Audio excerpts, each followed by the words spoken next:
darbaan namni boqonnaa shan lakkoofsa 17 kaasee amma 23 idiyaasaa jedhu akkana tureeyyu akkana tureeyyu akkana tureeyyu jedhu seenaa dhumsaas isaan dubbisan ammoo qalbiitti akka nuti qabannu jechuudha. Sana booda abbaan tokko immoo 24 irraa kaasee amma 32tti akkana tureeyyu akkana godhan jedhu abbaan tokkummaa achirraa kaasee mormatti yeroo sana qalbii keenyatti edda qabannee achirra dhaabannee qo'annaa jechuudha gooftaan sinaa eebbisu.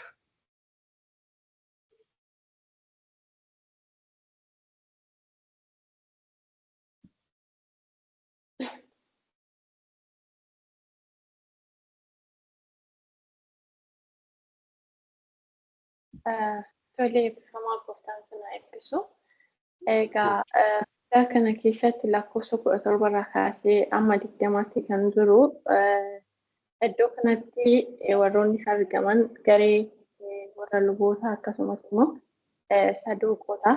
Egaa garee saduuqotaa guyyaa dheengaddaa ilaallee turre boqonnaa 4 keessatti sababii ergamoonni hojii wangeelaa yookiin immoo karaa isaanii hojii waaqayyoo hojjetamaa jiruu fi kan isaan irratti ka'anii egaa gareen kun hinaafanii ergamoota irratti yaa ka'aniyyuu malee ka'anii gara mana hidhaatti isaan galchanii galchanii booddee ergamaan waaqayyoo immoo dhufee jara kana fuudhee mana hidhaa keessaa bahee dhaqaatii gara mana qulqullummaa dubbii jireenyaa isa haaraa kana saba barsiisaa jedheetoo isaanitti hime isaanis mootiin asitti barsiisatii turanii hangafni warra luboota mootinii isaan gara isaanii isaa wajjiniin dhufanii gara yaa'ii manguddoota Israa'elitti walitti akka isaan waaman ergamoota warra kaan hidhamanii jiran sana habisiisaniif namoota itti ergaa ture.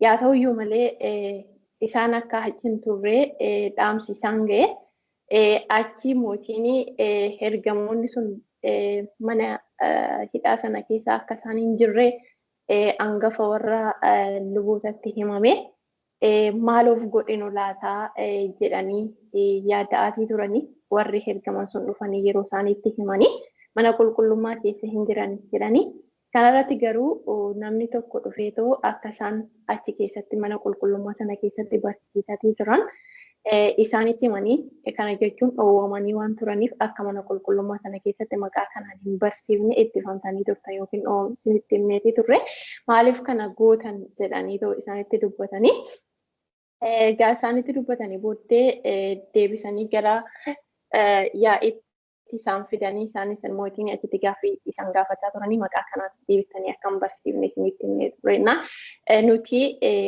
namootaaf abboomamurraa waaqayyoof abboomamuutu caala jedhanii isaanitti dubbatanii kana jechuun mootiin Yesuus Kiristoos isin fanniftanii ajjeeftanii turtanii waaqayyoo isin mukarratti hin ajjeeftanii waaqayyoo du'a isaan kaasee kanammoo kan godhee fi dhiifamuu cubbuu geeddarannaa saba Israa'eliif kennuudhaaf jedhanii kanarratti mootiin dubbii kanaaf nuti dhugaa baatudha afurri qulqulluunis mootiin dhugaa baa jedhanii isaanitti dubbatanii jechuudha. Amma lakkoofsa sana.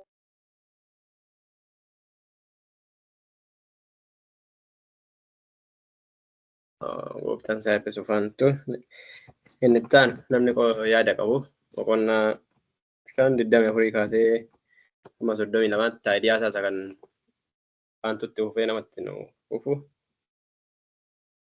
kuma isheen ammaa turtetti akkas ture akkana ture isa yeroo jechuudha.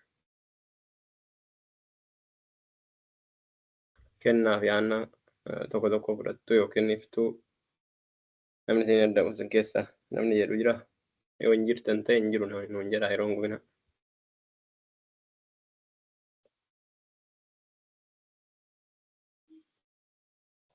Sagaleen na jalaa isinitti dhaga'ama sagalee keessatti dhaga'ama. Sagaleen rakkoo hin qabu yoo haasa'uu dandeessa ta'e siif eeyyama haasa'uu hin taane haasa'e. Tole haa ta'u mucaafallee biraan qabu yaada manaaf yaada faantuutti fufee akkanaaf galetti jechuudha idaasa jarreen suni nuti waa'ee Yesuus Kiristoos dubbachuu hin dhiifnu jedhanii akkuma obboleetti keenya ibsite ija jabinaan gaafa isaanitti dubbatanii isaan immoo baay'ee isaaniif haara sababii isaa waa'ee isaaniif ammoo Yesuus waan isaan kaasaniif isaan mudeessanii isaaniif haaranii Sanaa booddee gamaan maqaa isaa dagadhee sirriitti guutuu jechuun danda'u gamaan jedhamas fakkaatee saba sanatti jarri sana haala akka turu godhee yaada sana ifa isaanii godhee yookaan immoo yaada gorsaa isaanii kennee sababni isaa namni kanaan dura namoonni lama ofii isaaniitti of kaasan yookaan isaanitti nama duuka buusanii haala kanaan ka'aniiru. Garuu dhumni isaanii akkas ta'e. Namni jarri kunis yoo waaqayyo biraa ta'e akka waaqan walii lolii yookaan yaada waaqayyo akka mormine yoommoo yaada isaanii of mataa isaanii irraa ta'e akkuma jara duraa sanaa jedhee gaafa yaada isaanii qooda isaaniif yaada isaanitti walii galanii bartoota sana immoo reebanii gaafa jedhe reebanii jechuun yookaan dararoo yookaan rukutuu jedhee fudhaa. Akkaataa sanatti gadhiisan isaan garuu sababbiin ulfinni maqaa kanaaf ta'e salphina immoo isaaniif ta'e kana jechuun maqichi ulfina argate yookaan immoo maqichi sun kaayyoo isaa sun yookaan ergamni isaanii fiixaan bahee jira. Garuu isaan immoo sababii kanarraa kan ta'e salphatan yookaan jarree sana fuulduratti reebamanii tuffatamanii jechuudha. Kana ta'uu isaaniitti immoo gammadaa gara mana isaaniitti galanii jedha. Kana gidduutti kan dagadhee jiraatee itti fufaa waaqayyo fayyada. Tansiifisuu ati paartii isa dhumaatti lakkoofsa 33 booda haasofteen tokko. Lakkoofsa 24 kaasee amma 32tti nama nu haasa'u. Isa kan moofaantu mul'uma isaa haasofteerta amma 34tti. Amma 33. Amma 32tti taaseen jira. Okay, amma 32tti haasofte taanaan gaariidha. Amma sii kenname walitti naaseen kana booda. Okay, kan sii kenname amma lakkoofsa 23tti tureen fakkaata. So haa ta'u. So amma gaa'idii isaan hundumtuu qabanneerra fakkaata. Kan fakkaatti seenansaa akkasii nama jettanidha jechuudha. Seenansaa akkamii kanaan dura yeroo tokko qabatamanii turanii hidhamanii turanii yeroo sana ofiidhuma isaaniitti halkan tokko hidhaa bulanii ganama gadhiisanii warningi of eeggannootti kennanii turanii ammas immoo waaqayyo yeroo dheeraa booda hojii garaa garaattiin hojjetaa. Hojii sana hin dhaabne sana booddee itti naafanii jedha iddoo kanatti. Itti naafanii sababii tokko hin arganne noormaalii barumsa irraan kan hafe akka isa yeroo darbee sana sababii wayii hin arganne garuu itti naafan jedhaa. Kana booddee qabaniitu wagalchanii jedha ergamoota jedha. Ergamoota sun nama lama immoo guutummaa isaanii isa yoo ilaalla yoo argan ta'e mana hidhaatti galchaniiti halkanum tokko bulchanii akkuma kanan duraa ganama fidachuudhaaf jechuudha. Yeroo darbe warreedii warningii kennanii fidu amma gaa sababii warningii sana of eeggachiisa sana didanii itti deebi'anii fi amma bari'utti jedhanii mana wannootti kennatanii jechuudha. Amma namoota hundumaa walitti waammatanitti jechuudha. So yeroo darbe akkanatti itti himnee turre amma garuu deemanii itti deebi'an akka waan jechuuti jechuudha. Kana booddee ergamaan waaqayyo halkan dhaqee mana hidhaatti isaan baasee dhaqaatii dubbii jireenyaa kana deebi'aatii dubbii jireenyaa isaa haaraa jedha. Dubbii jireenyaa isaa haaraa kana dhaqaatii mana qulqullummaatti barsiisaa yookiin sabatti himaa jedhee gadi isaan dhiiseedha.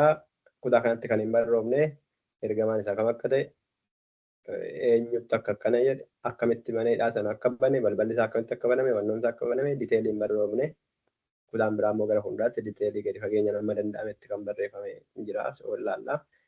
Kan nuti arginu ganama walgahii godhatanii walitti waamanii jaarsolli warri fuuldura ta'anii warri sabni taa'ee sana booda warri hidhamoota fidaa jedhanii erganii poolisoonni dhaqanii warri hidhamoota hin jiran. So kun noormaalis salphina guddaadha akka namaatti jechuudha. Dheeraa jedhanii wannoo walgahii waamanii tollee dursa dhaqanii rakkoon qabu walgahii waamanii nama teessisanii yeroo mana hidhaa dhaqanii manni hidhaa duwwaa. Garuu ergamoonni akkasuma warri mana hidhaa sana eegdonni sun waardiyyaan akkasumatti jira. Balballi isaa cufamaadha. Karri isaa cufamaadha. Manni isaa hundumtuu akkuma jirutti jira. Wanti garaagarummaa ta'e yeroo seenan warri hidhaman hin jiran. So waaqa bu'anii manni hin cabne wannoon goone qaatiriin wannoon hin jenne boolli hin qotamne bitaatti galee jedha. Maal ta'anii jechuun hin xammanii lafa jala gadi wannoo immoo balali'anii yookiin wannoo hafuura wayii ta'anii keessaa yaa'ammoo isa jedhu yookiin immoo kan shakkamu ergamoota warra achi fuuldura dhaabatanii eegan sanatu malaan baase yookiin gubboo nyaata waan akkasii kan ta'uudhaan kan hafeen jira iddoon itti mootummaan eegdota ajjeese jechuudha sababii waan akkanaatiif jecha. So akkas ta'innaa ilaa ta'anii fayyii akkanii otoo walii wallaalanii jiranuu mana qulqullummaa cheekii hin goone wanti ittiin cheekii goones hin jiru already mana hidhaa waan ta'eef mana qulqullummaa namni kan biraa namni mana qulqullummaa dhaqee yeroo dhufee walgahii hirmaachuu dhufu mana qulqullummaa naa dhaquu mana qulqullummaatti isaan argee fiigee dhufee namoonni kun kaleessa hidhaman miti jedhee so namoonni isin kaleessa hiitan suni amma immoo mana qulqullummaa keessa jiru mana hidhaati akkamitti gad lakkifame silaa walgahiin isaanii har'aa yaa'ii duratti dhiyaachuu kan qaban qaxaroon isaanii abbaa seeraa fuuldura kan dhaabachuu qaban yookiin mana murtii kan dhaabachuu qaban har'a ta'ee jiru akkamitti ariitii kanaan mana qulqullummaatti deebi'an jedhu baay'ee sadiin qeenee eeyyamamee waan jiru fakkaata jechuudha. So dhufee fiigeennaatti immoo mana booda namichi eegduun mana qulqullummaa hangafti lubootaa fa'i eegduu mana qulqullummaa fa'i warra kamaan fudhatee dhaqee isaan qabee gara yaa'itti isaan fidee sana booddee yaa'iin gaafii garaagaraa isaanii qoree akkamitti baatan illuu kan jedhu gaafatanii yaada hin jiru garuu asirra gaafii garaagaraa ta'e isaan qoree gaafii guddaan isaan qoree yeroo darbee akkanatti warningii isin kennee turre iyyuu isinitti himnee turre yoo akkasanii maqaa kanaan deebitanii hin barsiifne garuu isin diddanii waan akkanaatti deebitanii maal keessaniin Yerusaalem guuttan jedha. Barsiisa keessanii Yerusaalemiin waliin geessanittu kanuma irratti immoo dhiiga namicha kanaa nurratti fiduu barbaaddu jedha. Namicha kana jechuun Yesuus jechuudha. Akkamitti isaan dhiiga nama tokko fuudhanii isaan irratti fiduu dhaalla yeroo qabanne sana booddee ajjeesnu immoo isaan akkuma yeroo darbee dhiifama sagaleen kun baay'ee qabamee jira. Yeroo naa kenna bishaan hin barbaadan itti fufaasedha.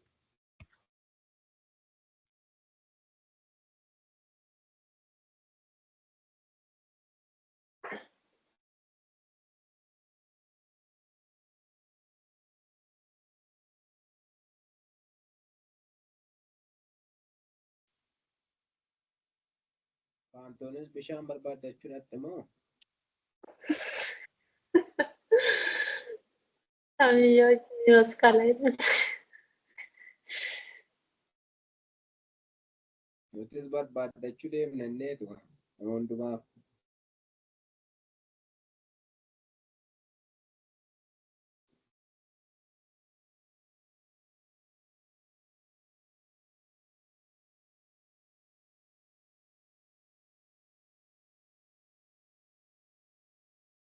Bal'atu itti fufaa akka? Inni Waaqayyoon itti fufe aayidiyaan abdii jalaa bada. Aayidiyaan isaa akka jalaa hin banneef itti qusachaa jira malee.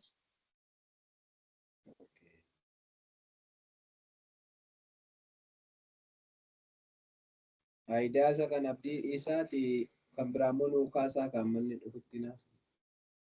Hin xumurru yoo dhufe immoo addaan nu jalaa fichisiisu. Kan macaafaa jechuudha. Hin dhufe gaafa.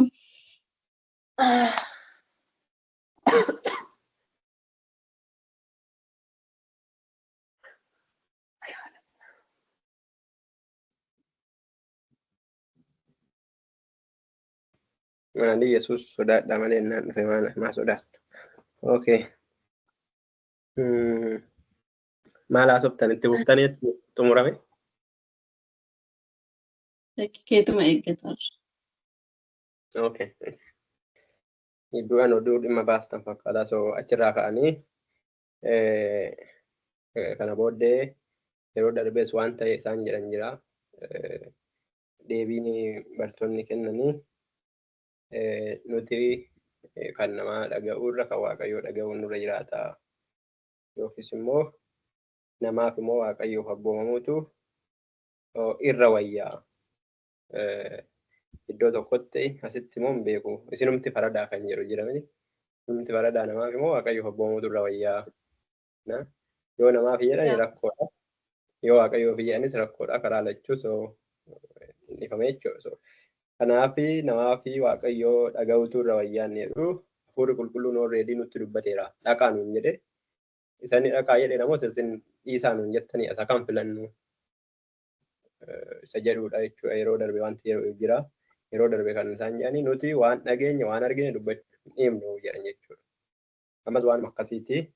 Sana booddee isa isin akkasitti ajjeeftanii akkas godhanii maqaa isaatiin maqaa isaa argitanitti hundi ammas maqaa Yesuus maqaa isaa barsiisa gooftaa maaloo isa kana hafuura qulqulluu isa akkasii sana bakka itti kennaa laalaa isiniin jeen ture yeroo darbe isicha isa isin akkas godhanii amma maqaa isaatiin hin dubbatinaa yoo jettanii waaqayyo garuu ulfinaan isa dhaabee Israa'eliif dhiifamuu cubbuu qalbii geeddarannaa akka kennu polisa fudhatee jedha. Waaquma irratti iddoo fudhatame iyyuu abboomadhaas isa godhee fayyisaas isa godhee gara mirga isaatti ol fuudheera jedha. Geeddarannaa yaada garaatii qalbii geeddarannaa isa jedhuu fi fayyina isa jedhu dhiifamuu cubbuu isa jedhu hundumaa isa kanaa fi gooftaa Yesuusidha kan inni dhaabate. Kanaaf dubbii kanaaf yeroo darbee si'a 2-3 onnoo inni irra nuti hundumtuu maalidha yani dhuga baatudha jedhamu. Dubbii kanaaf nuti hundumtuu dhuga baatudha. Kazzaa dammoo nu qofa otoo hin ta'in hafuurri qulqulluun iyyuu waa'ee isa kanaatiif dhugaa ba'a jedhee gooftaa Yesuus hafuurri qulqulluun yeroo dhufe waa'ee eenyu dhugaa ba'a jedha. Waa'ee eenyuti dhugaa ba'a?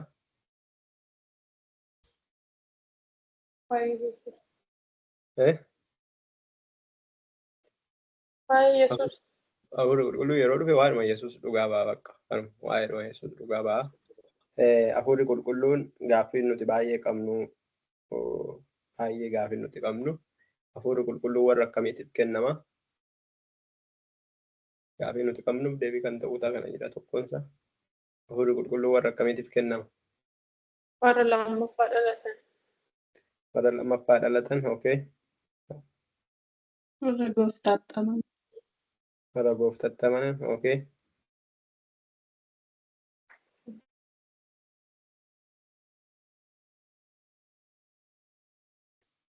Warra lammaffaa dhalatan warra gooftaatti amanan ta'uu isaanii maal hin beennaa nuti? Yoo na jaalattan maal godhaa? Abbooma eegaa. Yaa milikinni namni hafuura qulqulluu ittiin beekamu isa kana jechuudha. Namni hafuura qulqulluu ittiin qabu seera jala jiraata otoo hin ta'in hafuura jala jiraata. Gini stiil seericha hin eega. Yeroo tokko akkanatti uffatin amma gabarumsa isaa keessan seenne nutti dhufnaan akkanatti uffatin yoo jettee ani seera jala hin jiru kun kan seera museeti. Hafuura qulqulluu yookiin akkasumatti bara ayyaanatti. Garuu hafuurri qulqulluu rakkoonsaa yeroo dhufu akka nuti seericha jala gallee jiraannu otoo hin ta'in seericha akka eegnu jaalalaan jechuudha abboommiidhaan. Waan jaalannuuf abboomamna. Abboommi sana keessa seericha cabsuun hin jiru. Yesuus humtuu seericha hin cabsuu dhufe hin jedhu. Seericha hin cabsuu dhufe hin jedhu. Haa ta'u garuu macaafni qulqulluun hafuura qulqulluun kan kennamuuf warra isaaf abboomamaniif jedha.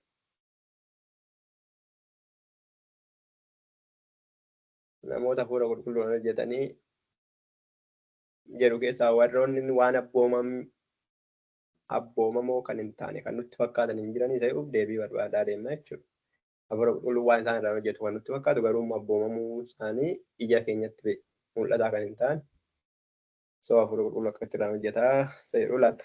33 booddee sana booddee deebii yeroota adda dhaga'anii booddee yaa'iin kuni maal akka godhu barbaade jedha.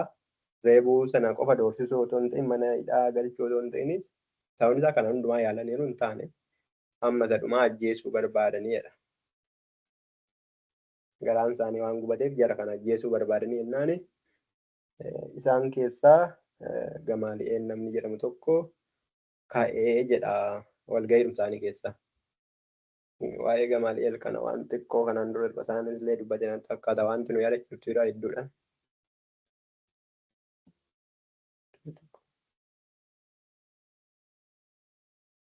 Barsiisaa seeraa kan ta'e Phaawulos miila isaa jala taa'ee seera kan barate. Barsiisaa seeraa kan ta'e akka ta'e Phaawulos isa biratti seera akka barate kanumaan yoo jenne kutaa kanarratti kan inni jedhu saba hundumaa biratti kan ulfaate tokko jedha. Farisicha jedha. Barsiisaa seerati jedha. Kanaaf Phaawulos wajjin warra hojjetaa turan warra ari'aa turan wajjin wal fakkaatu jechuudha. Garuu namichi kun garaagarummaan inni isaan irraa qabu warra isaan irraa hinaaffuudhaan otoo hin ta'in farisichuma ta'e barsiisaruma seeraa ta'e gareedhuma warra Phexros mitillee yoo ta'e abboota sana gurguddoota manguddoota keessaa saduqoota keessaa warra ittiin mormanii wajjin walgahii taa'ee otoo jiru garuu namichi kun kan inni beekaa seeratti dhuguma jechuu dandeenyu histirii wantoota ta'e yaadata jechuudha kanaan dura namni akkana jedhamu hin ka'e. Sana booda namoonni baay'een bakka namni kun akkuma Yesuusitti jechuudha jedhanii fooloowarii baay'ee argate tiiktokiin isaa miliyoona galee noonsaa akkas ta'e kana booddee namichi akka carraa ta'ee harka namaatiin du'e. Yeroo baay'ee immoo namni beekamaan akkuma namaatiin du'a miti. Yesuus harka namaatiin du'e. Yesuus harka namaatiin miti. Kanaaf tokko jedhee lakkaa'e jechuudha namichi. Sana booddee Yihuudaan ammas hin ka'e. Sana booddee immoo hordoftoota amma kanaa horate. Namichi taa'eetu ilaala baay'ee ittiin mormee ajjeesuu qofa otoo hin ta'in namicha tiksiin inni baay'ee tiksi gaarii kenne tiksi meeqaffaarra jira lakkoofsa 9 irra jiraatu fakkaate. So isa kana sin galmeesse jechuudha. Isa lammaffaa sin galmeesse jechuudha kan Yihudaas. So Eddatooidaasis ka'ee akka Yesuusitti of fakkeesse namoota baay'ee of duukaa buusee ofii isaatiin kanatti du'ee homaa amantii isaa achumatti dhaabate. Yihudaanis of duuka namoota baay'ee buusee wallaalchisee gaafa inni du'u kana booda achumatti bittinnaa'anii achumatti hafanii Yesuusis immoo dhufee namoota baay'een hin da'umna duuka bu'aa sanan fayyisa jireenya warra kenna eeraa. Kan namichi eegaa jiru maalidhaa? Yoo illee amanuu baate tarii namichi kun nama amane ta'uu danda'a itti dhanna. Yoo illee amanuu baate kan namichi eegaa jiru maali? Yesuus already du'eera. Edda du'e yeroo ammanaati. Yoo namoonni eddanni du'e still itti fufaniituma hojii waaqayyoo tiyyanii hojii isaa hojjetaa jiraatanii wanti kun eenyu biraa dhufe waaqii biraa dhufe jechuudha. Eddanni du'e namicha kana bona booddee du'e maal du'aa hordofna silaa nu mootii nu ta'a jennee yaanne mootii yoo nu hin taane jedhanii namoonni yoo hojii isaanitti dacha'anii bittinnaa'anii waaqayyo iyyuu isaan bittinneessa. Kanaafuu maa kan harka koo xureessaa isa jedhudha jechuudha. Jedhee yeroo jedhu namichi nama ulfaataadha barsiisaa seeratti farisicha namni jala deebisu waan hin jirreefis dhugumas immoo nama amansiisa. Yoo waaqayyo biraa ta'e itti fufu. Isiniyyuu waaqayyo wajjin wal mormitanii otoo wal loltanii akka ofii keessa hin arganne. Yoo waaqayyo biraa miti ta'e ofii dhumsaatiin yaadni waaqayyo biraa hin taane galmaan ga'u. Kanaaf caljiyaatuma laalaa dhiisaa namoota kanarratti waan namaan raawwata. Isumayyuu reebaa jedheen irra jettanii yaaddu. Kana booddee aaranii garuu immoo isa dhaga'uutu isaan irra jiraata dhuguma inni barsiisaa seera kan isaaniitis dhaga'uun irra jiraata nama ulfaataa jechuun nama salphaa miti nama walgahii sana keessatti dubbachuu danda'udha. Innumtuu silaa kan wannoo jedhee aaduudhaan jedhee irratti mallatteessuu qabadde akkas jedhee nuyi mana maalitti jedhanii bakka erga ta'e immoo xiqqoo sha'arii isaanii qabbaneeffachuuf jecha herreebanii ol waamanii akkuma waan waa'ee reebichaa walii galanitti reebanii lammataa waan akkanaa ammas ittiin deebi'inaa'anii lammaffaa miti gaa sadaffaadha yoo ta'e malee ittiin deebi'inaa'anii gallakkisanii jedha. Sana booddee yeroo darbe yeroo gadhiifaman gara ijoollee mannoo isaanitti namoota isaanitti dacha'an jarreen isaanitti jedha. Asitti garuu gaafa reebamanii in kadhatanii yeroo darbe kadhatanii walitti wannoo jedhanii waaqayyo jajjabina nuu kenni jaroonni sun maaliif akkanatti wannoo jedhu jedhamee barreeffameera jedhanii waaqayyo dhuguma jajjabina kenne sagalee waaqayyo akka dubbatan godhe. Asitti immoo yeruma reebaman dibaanii kolfuu jalqaban jechuudha. Wantoota aname akkanatti na dhiite jedhu jechuudha.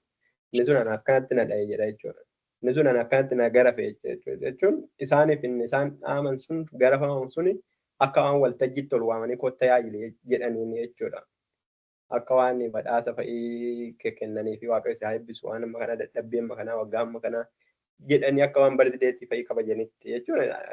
Akkasumatti akka isaan jiran kanatti ana akkoo akkasii sarpiraayizii na godhe namichi na dhiite sun jedha jechuudha inni tokko. Kana booddee akka itti gammachuu guddaadhaan itti ba'anii ulfina maqaa Yesuusiin salphachuu amma waa lamatu wal bira hin ta'in doggoru baay'ee ulfinni maqaa kanaaf salphachuu jedha. Kan isaan irra ga'e ulfina moo salphina? kan isaan irra ga'e salphina garuu maqicha sanaaf salphina isaanitti gammada. Yaa kan isaan irra ga'e salphina salphina isaanii sana ulfinatti lakkaawatan. Inni baay'een ulfina isaanii ulfinatti lakkaawatu isa kana wajjin wal ilaallatamu.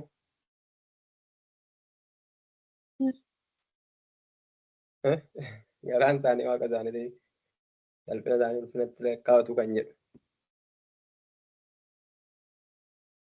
Yaa'icha biraas gammadaa gadi ba'anii jedha. Akkamitti akka ta'e hin beeku. Akkas gammadaa gadi ba'anii ulfina maqaa sanaatiif salphachuutti baay'eetti gammadanii waaqayyoon hin galateeffatanii. Isa kanaas yaa'i biraa yeroo gadi ba'an akka nama rukutamee, akka nama reebamee, akka nama doorsifamee otoo hin ta'in akka nama gammadee yookiin badhaafamee waan ta'e wayii bakka waltajjii irratti carraa dubbachuu akka nama kennaniif jechuudha. Ergamoonni guyyuma guyyaatti erga gaaf sanaatis kaasanii mana qulqullummaattis, mana manattis taanaan barsiisuttis taanaan Kiristoos Yesuus misiraachoo himutti gargariin kunnee jedha. Okay, jedha. Inni kun hundumtuu istirii isaati. Sa'aatiin keenya ga'eera. Istirii isaati barsiisaa hirphasaa gaggeessineeti. Gara wantoota tokko haasa'utti deemna warra jiru yoo jiraatanis wajjin. Okay. Yaada keessan keessaa kan isin qoraa jiru jira. Too gara diiteelitti hin seeniin kan yaada keessa isinii dhufe kan dhumaarraa haa ta'u kan jalqabaarraa haa ta'u banamaa.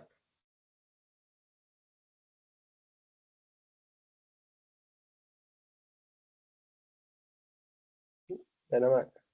Hin qabu abdii.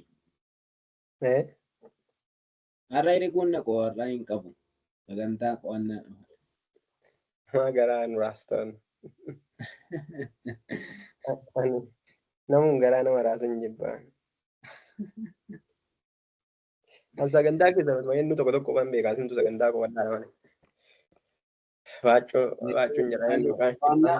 Qo'annaa dhumaa jedheen dabarsa. Gooftaan isaa eebbisu yaamme. Ameen.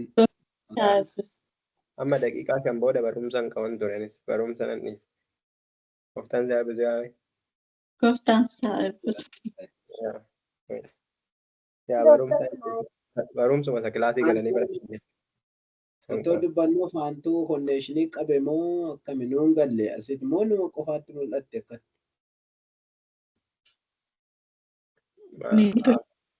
Haa qabu qaama maal sadakkee amma ishiin fuulli ishii jiraatetti.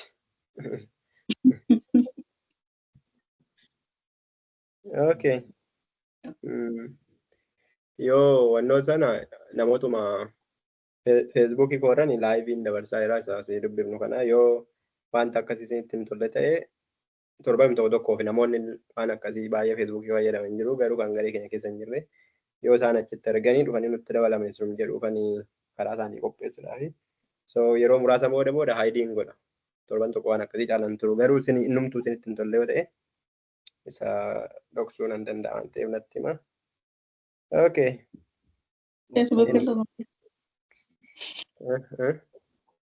Rakkoo maal qaba horsiis sirreessee yaa namni hundumtuu yaada adda addaa waan qabuufan nama maatii koo birattis akkamatti hin ta'a. Naan isin bira dhufes akkamatti hin ta'a garaagarummaa hin qabu. Adda addummaa qabaachuu dandeessu. Okay. Okay lakkoofsa 17 irraa kaafnee amma 24 kan jiru yaadumsaa adda addaa kukkunnee jechuudha fi yaadni nu dhufemtuu hin jiru jettan yaada keessan amma yeroo haasofnu yoo isin keessatti hafee eedanii. So yeroo darbe ergamoonni mana hidhaa kan galan eenyu fa'i ture? Lafaa gara.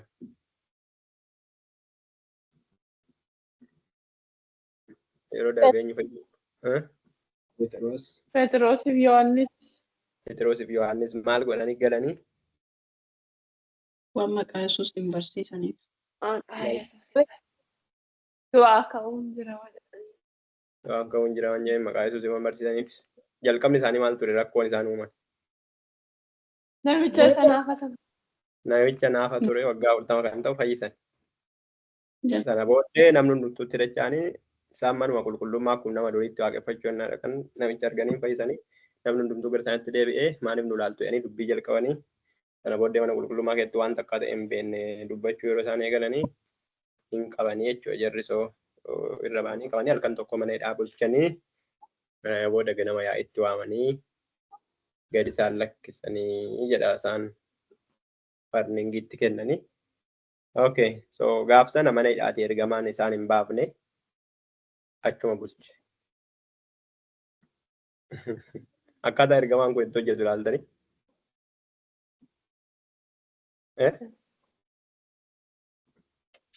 Gaafa sana sababa quubsaatti naqeessan hin qaban waan ta'eef lafti waan galgalaa'eef isaan bulchanii yeroo sanatti gargaarsa isaan barbaachisu.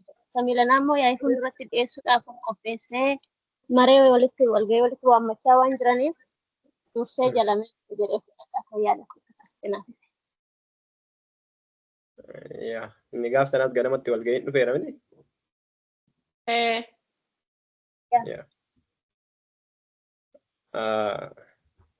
Asirraa namni manfasiin isin ibse ergaa maalii argattu? Gaaf sana ergama waaqayyoo dhaqee hin baafne ganamuma jarri walgahiitti isaan waamanii warningiitti kennanii gaaf sana reebamaniiru?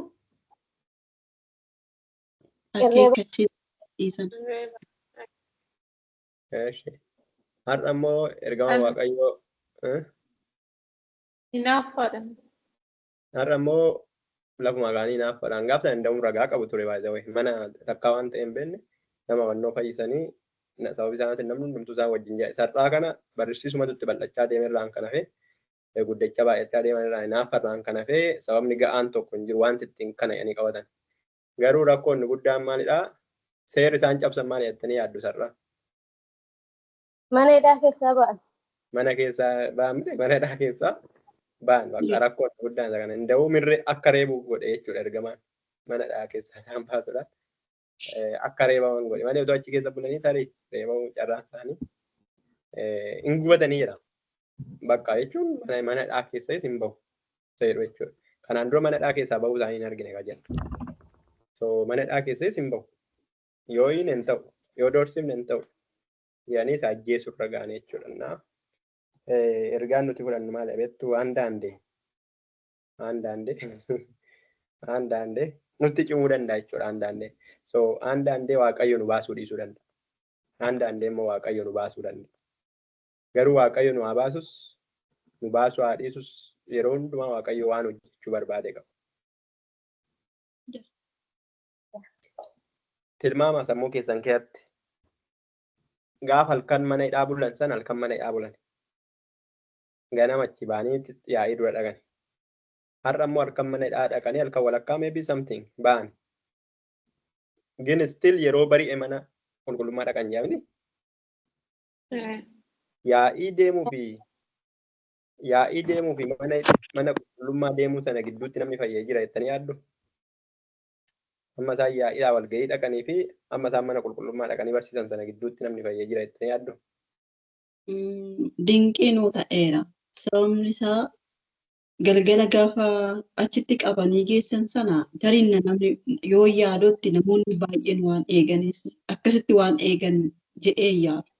Amma garuu gizee amma geessan kana karaa baay'eedhaan itti cufanii itti naannessanii waan jedhuufi isa gizee sana xinnootti cufame sana iyyuu hiikaniin baanee amma immoo kun hundi itti naannee loltoonni kun hundotoo dhaabbatanii jiran akkamitti ba'an kan jedhan kun yaada isaaniitiin ol waan ta'e natti fakkaatee ni fakkaata.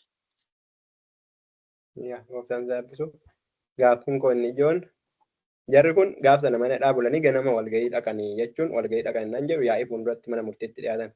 Har'a immoo galgala mana hidhaa galanii halkan walakkaa mana hidhaatii ba'anii ganama mana qulqullummaa dhaqanii waa barsiisanii deebi'anii dhufanii mana murtii fuuldura yookiin yaa'ii dura dhaqan. Gidduu kanatti wanti ta'e jira jettanii yaaddu mana hidhaa keessaa ba'anii lafti bari'ee otoo walgahii taa'ee isaan hin eegin waan isaan barsiisan kanaan wanti ta'e jira jettanii yaaddu. Mandaricha waliin ga'anii jiru barsiisa isaaniitiin. Barsiisa isaaniitiin mandaricha waliin ga'anii jiru. Okay. Haareetti keessatti kaawwaa. Yaa. So maaliif hin jeevettu yoo jidduu kanatti wanti hin taane jiraate ergamaan waaqayyoo dadhabbiidhumatti dabale jechuudha. Mana qulqullummaa ga'anii as deebi'anii yaa'ii duratti amma deebi'anitti jidduu kanatti wanti isaan fayyisan, wanti isaan godhan, wanti isaan jabeessan, wanti isaan kaasan hin jiru yeroo mana hidhaatii baasu maal jedheen jedha.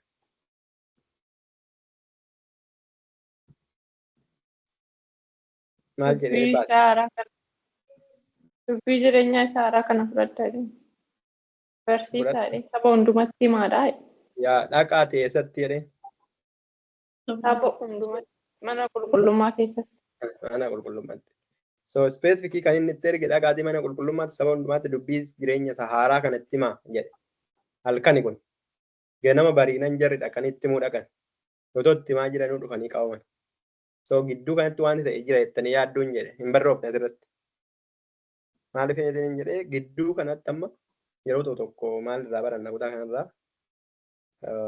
gidduudhaan jira miti. Waan daqiiqaa hin qabne tokko waan yeroo hin qabne tokko yeroo namni daandii mootoo deemuu otoo nutti yaadnin xiqsi nutti fidu jechuudha. Namoonni hundumtuu sammuutti kan beekan Phexros fayyadameedha. Hidhamanidha.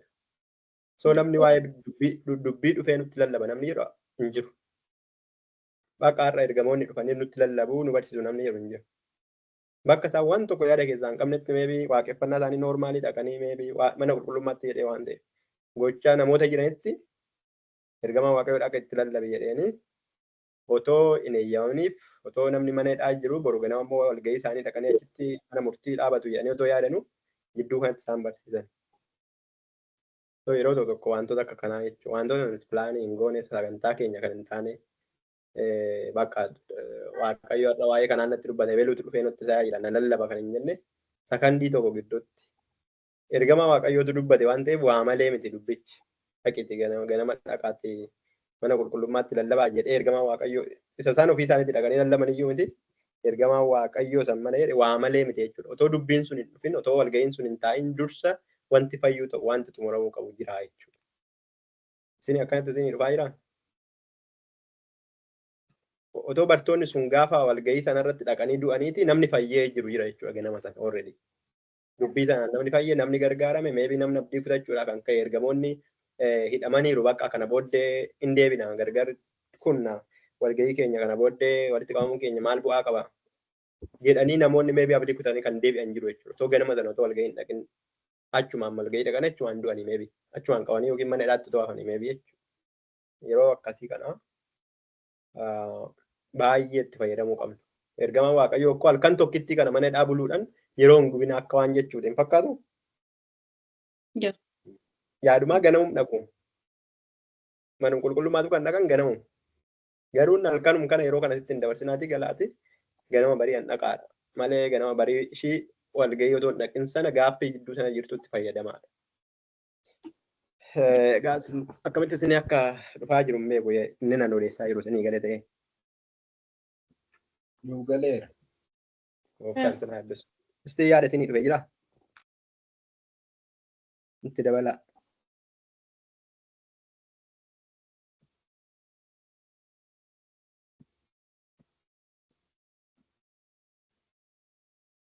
Tolee gooftaan sinaa eebbis eebbifama. Dubbachuun hin danda'amu miti. Hin danda'amu. Akka iddoo kanarraa hubadhu keessatti ergamoonni mana hidhaa keessaa bahanii ka'anii yeroo isaan lallabatti deeman kun ija jabummaa guddaa argatanii ba'anii achi keessaa ba'uun isaanii deebanii hidhamanii osoo hin taane deebanii rakkatan osoo hin taane deebanii hidhamuun hin danda'ama.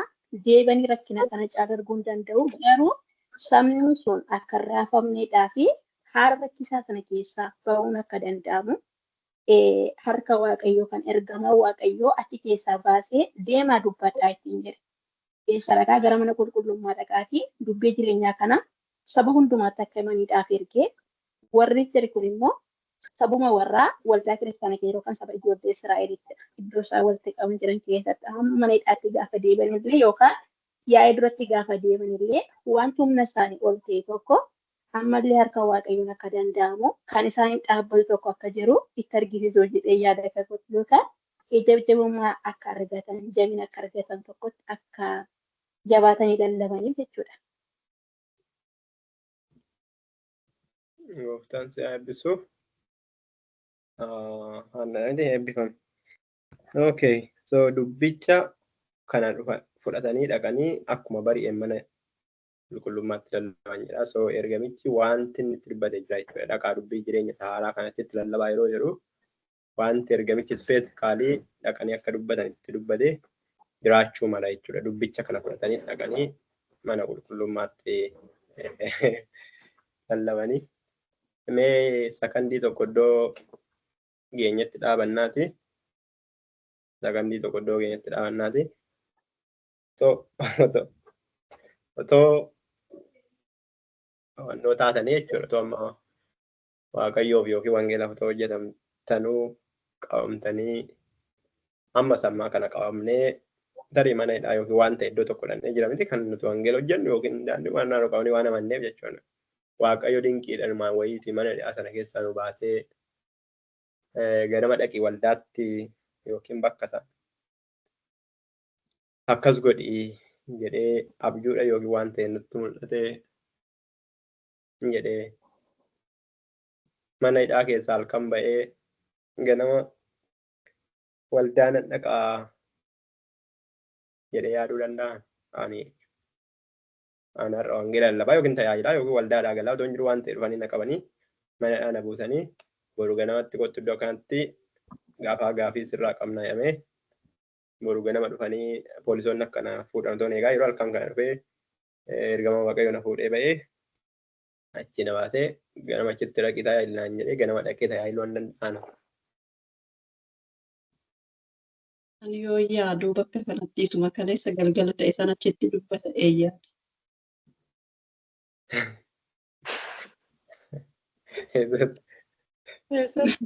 Akkanatti na qabanii akkanatti ergamaa dhufee akkanatti na baase kanumaa waldaa macheessee gala eeyyaadha.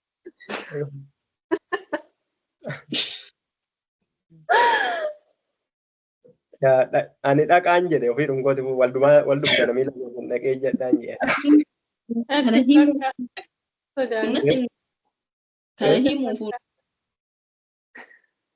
So dhaqee waa'ee akkaataa ittiin bahe akkaataa waan isarratti ta'e haasa'aa. Inji dhaquun humna qaa jedhanii garuu dhaquudhum sanaaf jajjabina godhadhaa mana hidhaati halkan isaan shawwadee bahe yookiin ergamoota Waaqayyootu gana baase gin yaada kootiin innaan yaadama. Ergama Waaqayyoon na baase kun ganama dhufanii akka isaan hin qabne numni godhaa jedhee amantii kana qabaadhee deemee ija isaanii fuulduratti mana waldaatti deebi'uu danda'a ganama eessa yaade. Hunda'uu miidhagu namichi jarri na hordofu jedhee waan sodaatuuf mana cufatee oola.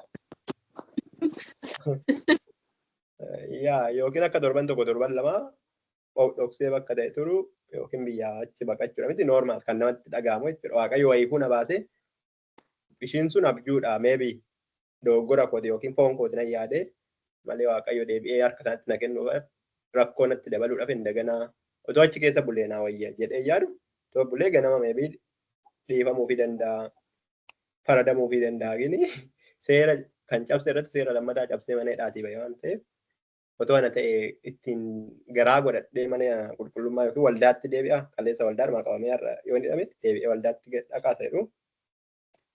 Isa akka itti yaadnu barbaaden. Okay. Dubbii jireenya isa haaraa.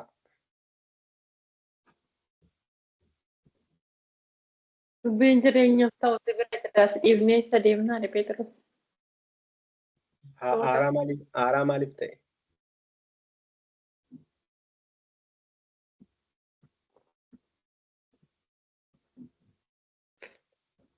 Haaraa maaliif ta'e? dubbiin jireenya jedhe dubbata. bifuuf kennu atoo carraa kan argattee moo Giddumaan dhiibbadhee man dhufa. Haaraa sababni jarri akka beekanitti seera Museetii fi barsiisa Farisootaa isaan Museerraa jalqabee amma yeroo sanaatti isaan bira ture beeku malee sagalee waa'ee wangeelaa kan hin beekanii waa'ee wangeelaa kan fidee kan isaan gidduutti mul'ate Yesuus waan ta'eef dubbisi isaanitti haaraa dinqiiwwan yeroo sana Yesuus irraa jalqabee gidduu isaanitti taasisee ture sun haaraa waan ta'eef kana jedhee yaada kanaaf gala. Kanaaf dubbisa haaraa jedhee yaada.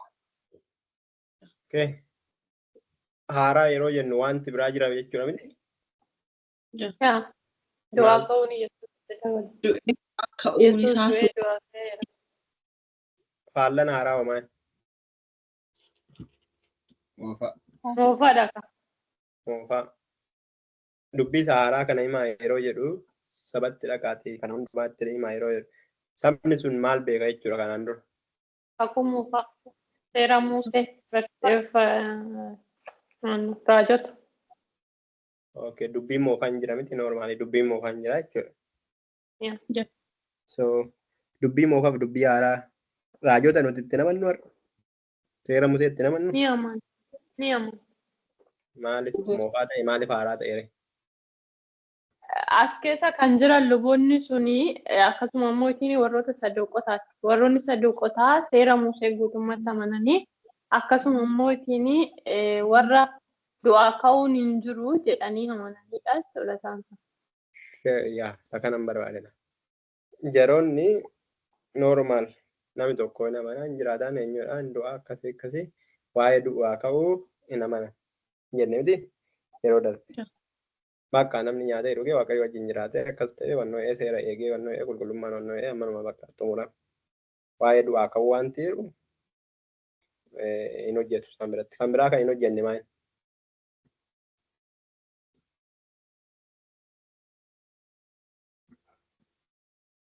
Du'aa ka'uu hin hojjetu saduqoota biratti waa'ee lubootaa dhiisa. Lubootti immoo moofan isaanii maalodha? Namni akkamitti fayyifama? Akkas ta'ee aarsaa isaatiif akkas ta'ee luboota waan ta'eef jechuudha. Cubbuu dhiyeessee ofii isaatii aarsaa ta'ee sabarraa qulqulleessee akkas seera isa riichuwaalii hojjetamee akkana goonee akkas goonee cubbuu namarraa dhiifama argachiisuu dandeenya. Hundumaaf deebii kennu baay'ee gara gaditti yoo deebiin hunduma isaaniif deebii kennu jechuudha. Dubbiin haaraan ni jedhame namni utuma olaan kan utuma akkas jennee utuma luba of hin laalchisin akkas hin ta'in waan tokkoon otoo hin ta'in Yesuus Kiristoos fayyisuu hin danda'anii isaaniif deebii kennu. Isaan sanaan immoo dubbiin haaraan isaan hin dhageenye maalidhaa? Du'aa ka'uun hin jira. Yesuus already du'aa ka'e waaqayyo du'aa isa kaasee ol isa fudhateera. Edda du'eeyyuu hin da'umaan mayyuu jiraachaa jira seerudha. Okay, kan biraa warri saduqootaa tokkoffaa du'aa ka'uun hin jiru. Lammaffaa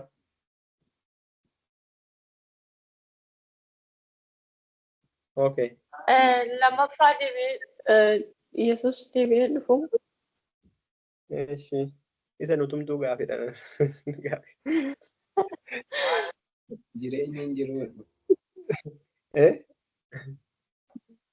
Du'aa ka'uun hin jiru. Jireenyis hin jiru. Jireenyi warra akka hin jiruuti miti yaalli isaa. Okay. Eewutu dhaqee achi keessaa isaan baase ergamoota. Ergamaa Waaqayyooti. Ergamaa Waaqayyoota ergamoota sana dhaqee baase miti? Iddoon akkana hin beeku. Ergamaan Waaqayyoo lakkoofsa 19. Warri wannoo ergamaa Waaqayyoo namanan. Warri saduqootaa. Isin eegalee? Ergamaa Waaqayyoota halkan dhaqee isaan baase yoo jedhan gonkumaa hin muramu malee namanan. Sababii nama namneef tokkoffaa kan Waaqayyo isaan amansiisuu barbaade maal inni ergamaa Waaqayyoo namoota mana qulqullummaatti baasuu akka danda'u yookiin ergamaa Waaqayyoo dhuguma akka jiru tokko. Lammaffaa du'aa ka'uun akka jiru bartoonni ani nuti.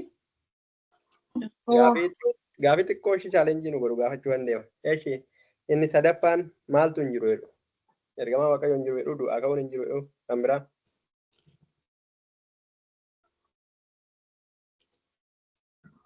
Ergamaa Waaqayyoo hafuura moo fooni? Hafuurri hin jiru jedhu. Hafuura wanti jedhamu abjuu minaamini mul'ata wanti jedhamu minaamini hin jiru. Macaafota raajota otoo hin ta'in macaafota seera Musee bakka wannoon isaanii. Seera Museeti bakka asiin bahi achiin bahi akkana godhi akkas ta'e akkana godhi akkas godhi irra caalaan isaanii warri saduqootaa naannoo mana qulqullummaa keessatti hojiin isaanii akka warra lubootaa kana keessatti jechuudha. Luboonni immoo akkaataa ittiin aarsan namootaa ittiin fayyamu akkamitti qullaa'u akkamitti akkas ta'u akkamitti akka uffattu akkamitti akka nyaattu akkamitti akka dhugdu waan kan godhan jechuudha. Seera qulleessuu warra hojjetan beekna miti yeroo dura hojjenne kan akkuma fa'aa keessaadhaan ilaalla. Okay, so hafuura maaltu immoo dhugaa baay'aniif Yesuusiif?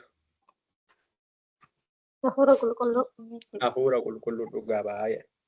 So bartoonni nu bichaatu afaan hin odeessaa yeroo ta'in hafuurri qulqulluun illee akkuma keenya dhugaa ba'aa jedhan. Kanaafuu deebii isaanii hundumaa argatamuu hin argamne. Hafuurri jira. Maaltu hafuurri qulqulluu waan ta'eef kan Yesuusiif dhugaa ba'u kan abjuu namatti mul'isu. Ergama wanti jedhamu jira. Maaltu kan halkan otoo manni isaa cufamaa ta'ee jiru to'annoo sireen akkuma jirutti otoo hafamee jiru. warri mana hidhaa eegan akkuma jirutti otoo dhaabata waardiyyaa karri inni alaas inni keessaa tokko jirutti otoo cufamee jiru. Otoo jiru kan nama baasu ergamaan jira. Kuni wannoo isaaniitiin oliidha bakka ergamaan hin jiru inni amanu waan ta'eef jechuudha. Warri farisootaa ta'uu ta'e rakkoo hin qabu irratti. Isaan hin jiru hin jira jireenyi hin jira du'aa ka'uunis hin jira waan akkanaa hin jira garuu Yesuus du'aa hin kaane malee jedhu isaan malee rakkoo hin qabu isaan. Isa hin jira inni amanu jechuudha isaan kan raajuu kan maalus kan. So dubbii haaraan inni nuti jennu isa kana jechuudha garaagarummaa isaan sammuu isaanii keessa qabanii keessa turanii fi ammatti jira jechuudha. Okay. So namoonni barsiisa saduqootaa duuka bu'anii warri saduqootaa dirree sana irratti taa'anii jiru waan ta'eef ganama innaa dhaqanii ergamoota akkanatti waan dhaatiin baase hafuurri qulqullummaa akkana hin jedhe ergaa akkanaan nutti hime namni akkamitti nama wajjin ta'a jedhu jechuudha ta'anii. Jechuun waan akkamitti nama wajjin ergamaan akkamitti nama wajjin ta'a ergamaan maa inni jedhu jechuudha ta'anii. Warri ganama mana qulqullummaa dhaqanii jechuudha. Isaan kun asii wal gahii taa'aa jiru. Bartoonni garuu gidduu kanaan achitti mana qulqullummaa keessatti barsiisaa jiru laala. So achi taa'anii du'aa ka'uun hin jira ende warri saduqootaa kanaan dura du'aa ka'uun hin jiru hin jenne jedha jechuudha.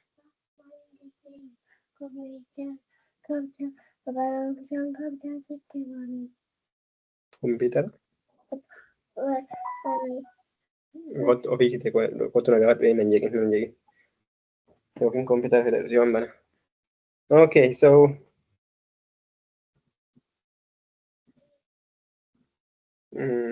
okay. Du'aa ka'uu ergamoota fi hafuura itti manii yoo xiqqaate warra mana qulqullummaa jiran sanatti himanii jechuudha. Okay. Isa kana. Gaaffii iddoo kanatti nu gaafachuu barbaade gaaffii isa kana dubbisaa lalaga. Warri ergaman dhufanii mana hidhaa sana keessaa isaan dhabnaan deebi'anii warra isaan ergatti himanii jedhees lakkoofsa 23 manni hidhaa karaa hundumaan akkuma jabaatee cufametti jira tokko. Konfirmi jechuudha. Cheekii godhan jirra. Asiin ba'anii jennaan lakki cufaasaa hin baane jedhan.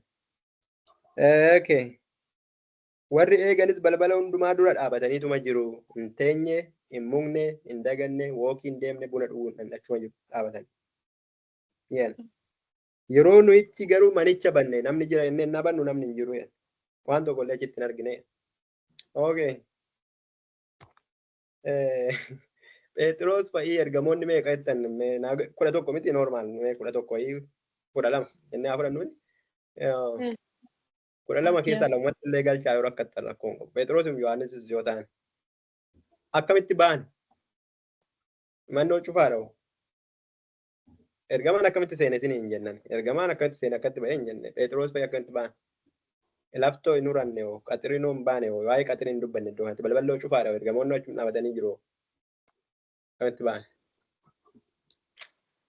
Ergamaatu banee. Okay, ergamaatu banee deebisee cufee. Isaan baasee deebisee cufee. Okay, bartoonni namoonni sana warri achirra dhaabatan. Ijji isaanii haguugamee. Abjuu wayii keessa galan jechuudha akka waa mul'atan. Moo irraa fan jettu.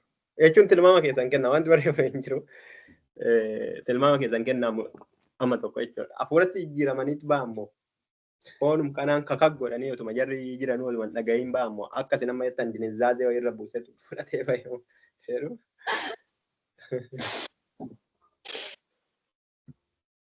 Warra eegdota sanatti wayitu seenee eeyyaa.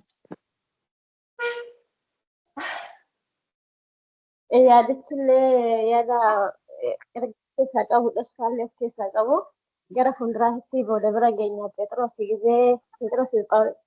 Phaawulos Sillaasee nutti fakkaate yeroo simanidhaa keessaa baasu ergamaan balbala banee jedha gara fuulduraatti booda bira geenyaa isa duraa isa booddees banee baase jarri nagarra jedha.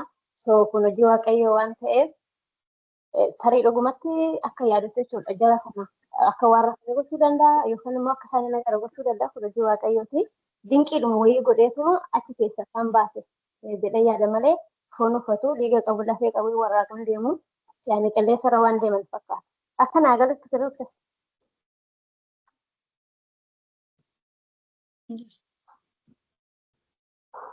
Maayitii qabattee jirti. Isa kana assaayimentii isinii kenna yeroo dhufutti itti ilaalaa barbaadaa kottaa. Akkaataatti baatan. Okay.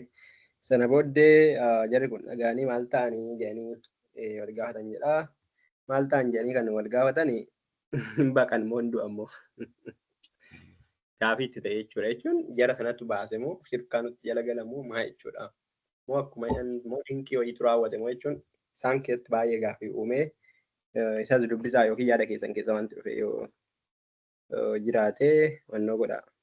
Walumaa galatti kanaa ol irraa amma ammaatti kan nuti argannu yeroo namoonni hin dubbatin nuun jedhanitti yeroo haalli keenya dubbachuu nuun dandeessifnetti yeroo hidhamnee jirutti yeroo qabamnee jirutti yeroo daangeffamnee jirutti hafuurri waaqayyoo kana hundumaarraa nu hiikee bilisa nu baasee hayi dhaqiitti dubbadhu yeroo nuun jedhu jira jechuudha.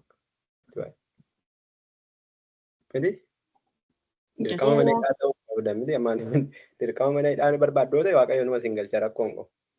Garuu idduma jirutti haaluma keessa jiru keessatti wantootuma akkaataa nuun kennanne kana keessatti waaqayyo akkaataa akka nu dubbannuuf yeroo barbaadu nu dubbisa. Yeroo nu dubbisu sana garuu nuti dandeettii sana qabaannee dhannee dubbannaadha moo yaa abbaa koo otoo hin dubbatin nuun hidhamee eddan dubbadhe immoo akkamaa ta'u jennee baqannee bannaa yeroodha gaafinni guddaan. Kanarratti waaqayyo yeroo haalli nuun eeyyamne keessatti fooninis nu haa baasu, hafuuranis nu haa baasu. Wanti guddaa waaqayyo iddoo sana keessaa nu baasee mana qulqullummaatti akka dubbannuu fi carraa nuuf kenna, dubbii nuuf kenna. Yeroo sanatti otoo daqiiqaa sanatti fayyadamuu baatanii ganama sana otoo dhaqanii yaa'ii dura dhaabbatiin otoo fayyadamuu baatanii namni baay'een rakkoo keessa kan galu jiraachuu mala jechuudha. Namni sababii keenyan dubbii otoo dhaga'uu qabu, rikoordii waraabuu qabnu daqiiqaa 5 keessatti fayyadamnee otoo waraabuu dandeenyu, tiksii barreessuu fi qabnu otoo barreessuu dandeenyu, waan ta'e kana kun amma akka goonu kan otoo qo'achuu dandeenyu daqiiqaa sanatti fayyadamuu keenyan deebi'ee amma hidhaan deebi'ee nutti dhufutti gidduu sanatti gaappii sanatti fayyadamuu dadhabuun keenya namoonni sun gaappii hidhaa lamaan gidduutti gaappitti wannu hidhaadhaa baanii deebi'anii amma hidhaadhaa galanitti gaappiidhaatti akka fayyadaman waaqayyoo isaan erge. So gaappii argattanitti akka fayyadamtaniif waaqayyoo hundumaa gargaaru. So kana booddee yaa'ii duratti dhufanii sun mataa isaanii naannesseera akkam ta'an inni amma dhufanii deebii argatanitti. So sana booddee dhaqanii mana isin hiitanii turtan isaan garuu mana qulqullummaatii tajaajilaa jiru waliin galu jechuudha. Wanta waliin galle mana hidhaa fi mana qulqullummaa gidduu waaqayyoo ergamaa erguu danda'a jechuudha. Ergamaa waaqayyoo yeroo hundumaa gara mana qulqullummaatti mana hidhaa otoo hin ta'in mana hidhaatii gara mana qulqullummaatti namoota erga jechuudha. Isinis immoo iddoo argattanii mana qulqullummaatti mana hidhaatti nama erga jettanii innis hin fudhatama. Garuu inni kutaa kanaa waaqayyo yeroo hundumaa mana hidhaa keessaa gara mana qulqullummaatti namoota erga. Carraan akkanaa carraa salphaa miti jechuudha. Garuu jidduu kanatti yeroo itti fayyadamuun baay'ee nurraa akka eegamu iddoo kanatti irraa baranna. Ergasii namni tokko dhufee namoonni isin mana hidhaatti galchisan kun mana qulqullummaa keessaa barsiisaa yeroo inni kun immoo baay'ee sarpiraayiz godhe ta'u warra wannootu nu jala deebi'emoo warra eegdutu nu jala deebi'emoo isaan kamtu akkana nu godhemoo maa inni immoo akkuma jedha waaqayyo isaan baasemoo waa malee miti gaafii isaanii keessaa deddeebi'u kana dhufanii yaa'itti isaan fidanii akka malee isaan qoranii garuu isaan aaraniiru ajjeesuus barbaadanii jedhanii garuu yaa'iin kuni dhagaadhaniin rukutaa jedhanii waan sodaataniif of qabaniituma yaa'ii dura fidan jechuudha. Yaa'ichi dhagaadhaan nu rukutaa jedhanii maaliif sodaatan jettanii yaaddu?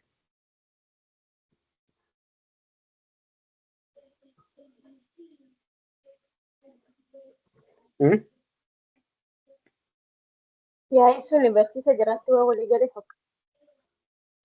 Okay. Barsiisa isaanii sana dhaga'aniiru waan ta'eef namoonni kun akkanatti nu barsiisaa otoo jiranuu maaliif reebu jedhanii nutti ka'u kan jedhanii baay'een duuka bu'aniiru waan ta'eef.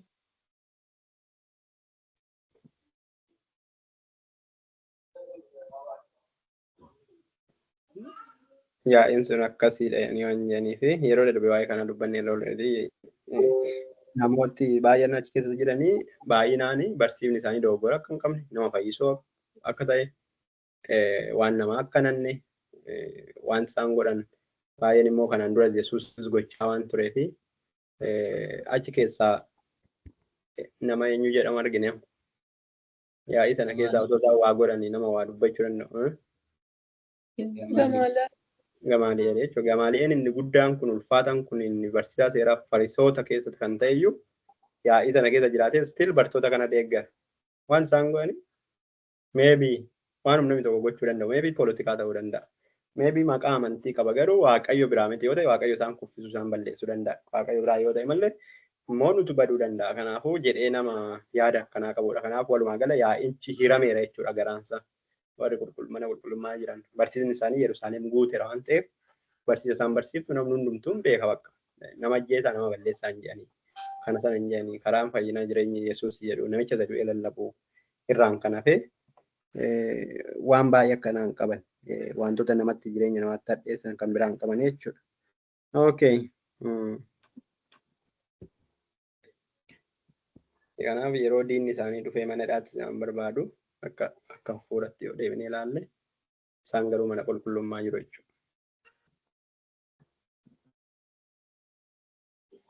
Yeroo tokko jira yeroon akkasii yeroon isinii noormaalii haala keessa jirtan irratti yaa'ugaa yeroo baay'ee diinni keenya namummaa haala keessa jiru keessatti namoonni bakka kana booda dhiisi bakka achaa'u bakka dhumate bakka xumurame na'ani nuti waaqayyo nu dhaabee dhaabannee waaqayyo nu baasee baanee waaqayyo nu qilleensee yeroon itti iddoo aarsaa jirru yeroo akkasiiti jechuudha mata yaa'illi iddoo kana yerootti bakka namoonni waa'ee keessan bakka hidhamaniiru xumuraniiru kana booddee haaroonnoo yeroo jedhamutti isin garuu still tajaajilaatuma jirtu.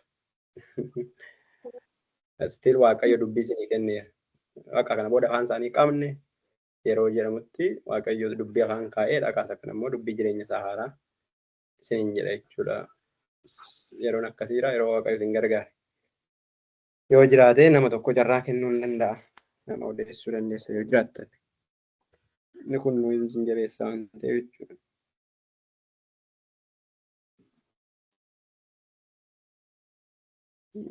Jiru yoo ta'e garuu.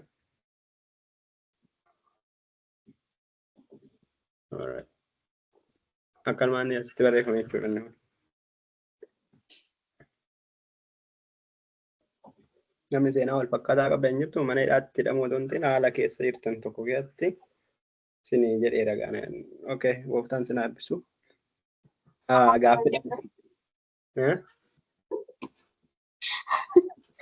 Mungkin nama saya relawan anda buat nangkap akan awal kasih itu. Amma dubbachuu barbaadde yoo? Tuu biqa yeroo kan keeti. Ya, waaqayyo sana eebbisu wanti dhugaa dhugumaa waan akkanarratti waaqayyo yeroo baay'ee ani fi kosirratti dhugaa kanan ba'u waan baay'een qaba jechuudha. Sagalee waaqayyo suma akkasuma miti kan caafamu waan ta'eef yeroo namni akka yaada namaatti bakka jedhee tuqaa isa dhumaa kaa'ee waa'ee nama sanaa sammuu keessatti illee si godhu eenyummaadhuma keenya irratti illee anumti mataan kun yeroo natti fiitootii bakka jedhee abdii fudhadhu waaqayyo immoo ammas aaraadhuma godheessa duraa caala jireenya hafuuraa waan hundumti nama aaressee yeroo itti nama argisiisutu jira jechuudha. Waanuma mataa horatti waaqayyo carraa akkasii naa kennee yeroo itti bakka kanaan booda dhiyaalonni biyya lafaas ta'e haalli kan danqee na gargaaree argamee jira jechuudha. Akkasuma immoo sagalee waaqayyo illee seera macaafa moototaa keessatti gosa 19 irratti waa'ee Eliyaasiin ragaa guddaa nu ba'a waan ta'eef namoonni akkasiillee jiraachuu danda'u baay'een carraa mudannoo akkasii kan qabanii. Kanaaf sagalee akkasumaan caafame osoo hin taane alumsa fiiyaa fi ragaadha jechuudha. Gooftaan sana eebbisu. Isaasin irraa odeessinu caalatti waaqayyo kan nu gargaaree jireenya dhuunfaa keenyaa jiraannutu nu amansiisa caala waan ta'eef akkasiin dubbattan caalaa isin kennuu barbaade malee asirraa akka itti dubbifnee wanta akkasii homtuu jireenya keessa keenya hin jiru taanaan macaafni qulqulluu akkasumaan bakka waan ta'e wayii barreeffame jechuudha malee hojiitti hin jiru jechuudha. Okay, namni itti ufee dubbatu yoo jiraate carraan kennaa yoo ta'u baate itti darbina. Okay. Inni ittaanu sana booddee gaaffii garaagaraatiin isaan qoranii meebii gaaffiin itti isaan qoran akkamitti mana hidhaa keessa akka ba'an ta'uu danda'a. Wantoota garaaf kan kana fakkaatan ta'uu danda'a. Garuu kan isaan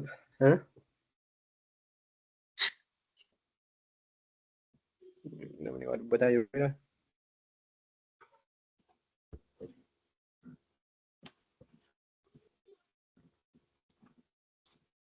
Okay. So sana booddee yeroo darbee akkana isiniin jennee turre isa jedhan already yaadattu mitiire jedhanii yeroo darbee doorsisanii maqaa kanaan gokkubaa lamatti deebitanii barsiisanaa jedhee isaan garuu edda guyyaa gaafa sanaatti barsiisuu isaanii waan hin dhaabneef waaqayyoon kadhatanii waaqayyoo si jabina waan isaaniif kenneef barsiisa isaanii Yerusaalemiin waliin ga'anii jechuudha. Hojii ergamootaa boqonnaa tokko moo lakkoo torbaa isin garuu yeroo hafuura qulqulluun dhufu eessatti dhuga baatota ta'an jedha. Yerusaalem.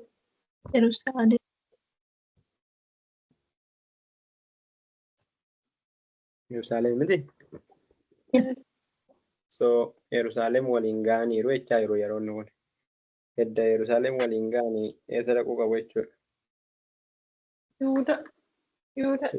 Yihudaa fa'i miti Samaariyaa fa'i handaara lafaatti deemuu qaba jechuudha.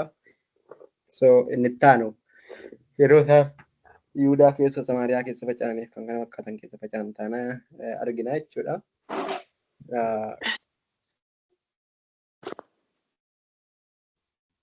Phexros fi ergamoonni warri kaan jedha iddoo kanatti Yohaannis hin jedhu. So ergamoota baay'eedha yookiin guutuu isaanitti ergamoota 12 fa'ii jennee amannu warra jedhaman kana.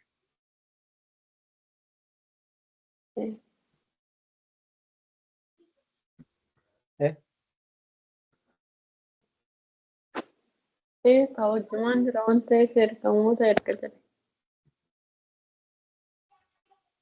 Yaa namni yaada addaa qabaattan wantoota nuyi jedhanii taasisuu Phexros fi ergamoonni warri kaan jedhu.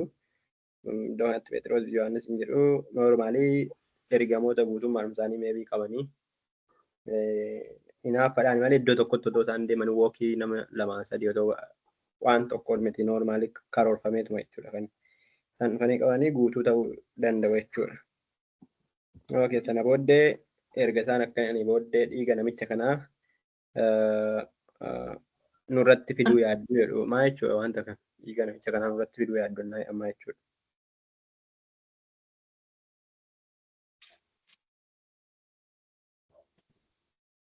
Namicha kana isaan ajjeese kaa Yesuusiin kan fannisee ajjeese isaanidha. Eeshi soomaa jechuudha. Gumaa isaan irratti fidduu. Okay. Dhiiga namicha kanaa nurratti fiduu yaaddu.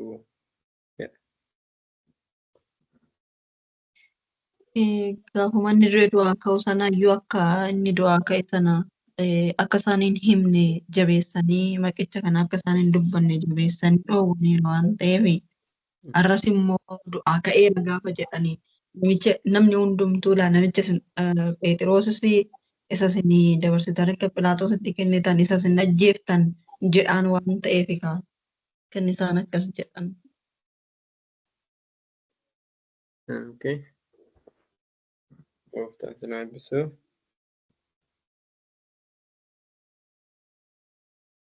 Dhiiga namicha kanaa nurratti fiduu yaaddu yeroo jedhanii akkami amma fakkeenyaaf isaan akkas jedhaniif dhiigni irratti dhufamoo isaan akkas jechuu dhiisaniif dhiigni irratti dhufuu dhiisamoo nuti ajjeefne jechaa jirumoo isintu ajjeesennaa nuun jettan dhiigichi nurratti dhufaa gatiin namichichaa akka jechuu miti dhiiga namarraa barbaadu jechuun gatii namicha sanaa baasisuudha miti akka waan gumaa wayii. Amma fakkeenyaaf gatiin dhiiga ebeluu harka keerraa barbaadama. Yeroo waa'ee dhaloota jal'aa kaasuu abeelii kaasee raajonni dhumaa turan hundumtus irraa barbaadama jedhamti yaadni qulqulluu. Dhiiga namicha kanaa nama ajjeese tokko ebeluutu ajjeese jedhanii yoo dhokatee taa'e dhokatee taa'e hin beekamne gubaan namichaan bade dhiigni namichaa lafatti bade. Namni tokko garuu namni ragaa ta'ee dhufee ebeluutu ajjeese jechuu danda'u ragaa qabatamaa namni qabu jiraate taanaan gumaan namicha sanaa barbaadamaa jira jechuudha gatiin akka ba'uuf dhiiga sana nurratti fiduu barbaaddu jedhanii. Kanarratti yeroo gooftaan keenya Yesuus Kiristoos du'u Pilaaxoos natti fakkaata gaafa harka isaa bishaan dhiqatee dhiiga namicha kanaa keessaan qabuuni jedhanii warri kun immoo deebisanii maal jedhaniini dhiigni namicha kanaa nurra haa barbaadamu jedhanii itti dubbatanii turanii jechuudha. Kanarratti immoo egaa ergasii gadi baasee isaan fuulduratti barbaa gadi dhiisee fi Yesuusin immoo reebsisee ture jechuudha. Kanaaf dhiigni namicha kanaa nurra haa barbaadamu isa jedhanii turan sana tuwaasitti dhugamu jedhee yaada jechuudha. Amma namoonni isaan itti haasa'aa jiran sun dhaqanii warra akkanatti rukutan ta'uu dhiisuu danda'u. Akkatti warra waraanan miti. Gini bartoonni maal jechaa jiru isintu akka isaan waraanaman godhee isintu akka inni fannifamu godhee hin ajjeefan jechuun isaantu dhaqee akkanatti waraanee ajjeese osoo hin ta'in isaantu dabarsee isa kenne isaantu isa jibbe isaantu namichi kun akkasiidha bakka abadu jidduu keenya jedhee isaantu saba irratti kaasee. So itti gaafatamummaa kan qabu loltuu isaa waraanee ajjeese osoo hin ta'in isintu itti gaafatamummaa qaba. Itti gaafatamummaa isaa jalaan baatanii isinumtuu qalbii geeddarachuu qabdu. Wannoo gatii nama ajjeeseetii fi dhiifama gaafatanii gumaa kaffalaniidha jettanii yaaddu moo qalbii geeddaratanii Yesuus itti fayyanidha jettanii yaaddu? Qalbii geeddaratanii Yesuus itti amanan. Akkamitti walii gallu? Qalbii jijjiiratanii Yesuus itti amanan isa jedhu. Yaa gumaa baasuu jechuun namni kamiyyuu wanta hojjete sanaa fi gatii isaa hin argata. Garuu immoo Yesuus Kiristoositti immoo yaada garaa isaanii geeddaratanii Waaqayyotti.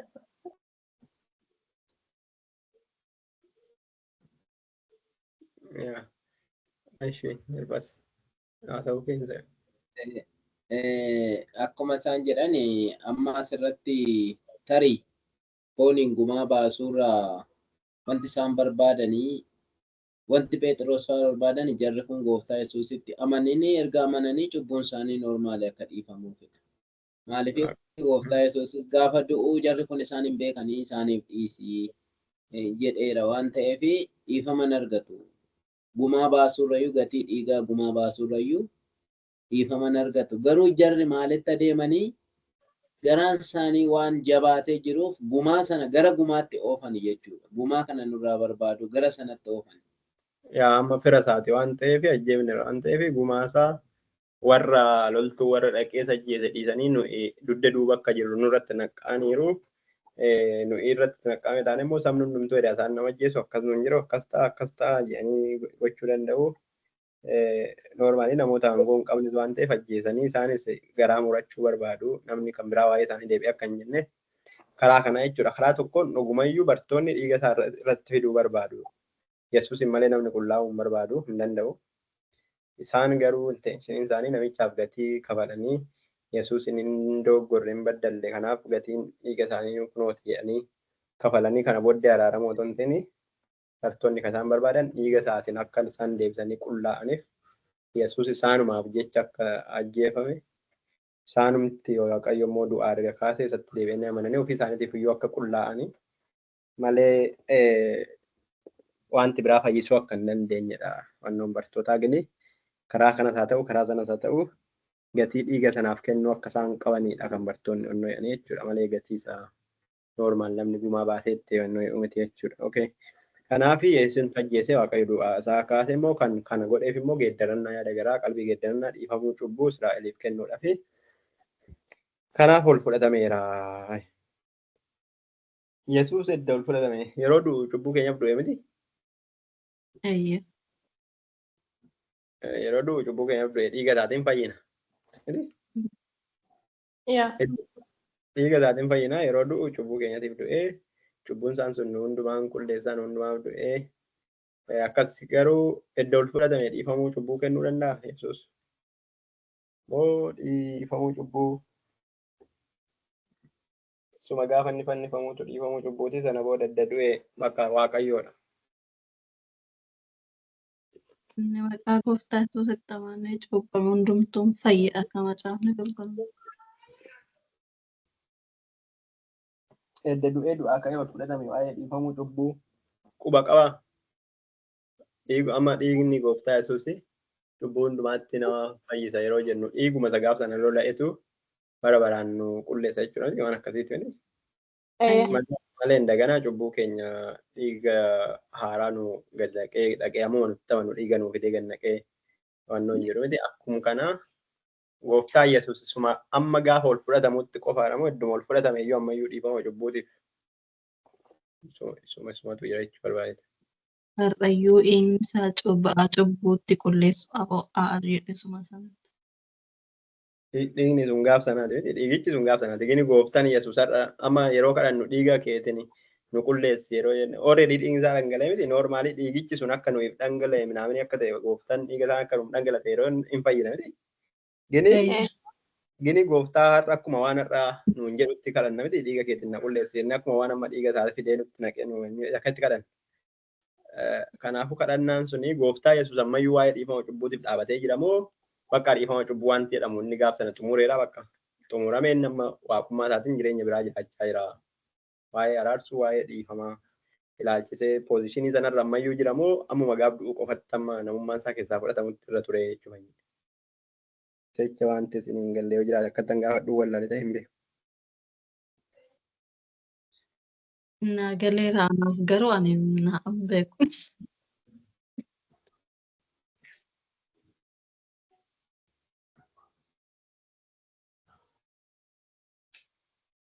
Yesuus edda ol fudhatame du'aa ka'e edda ol fudhatame ilma waaqayyooti moo waaqayyoodha? Waaqayyoodha. Toodi fudhatamin biyya lafaa rannaa ture. Waaqayyo ilma isaa tokkicha dabarsee biyya lafaatiif laate kan ilma isaa ta'ee dhiifamuu cubbuutiif kan durbe Maariyaamin foon uffatee mul'ate. Yeroo sana ilma waaqayyoota amma waaqayyoodha akkasii.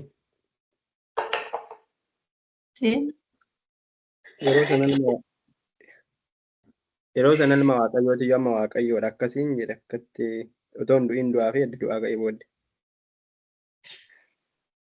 Yookiin otoo hin dhalatin dura Yesuus ilma waaqayyoo ture moo waaqayyo ture?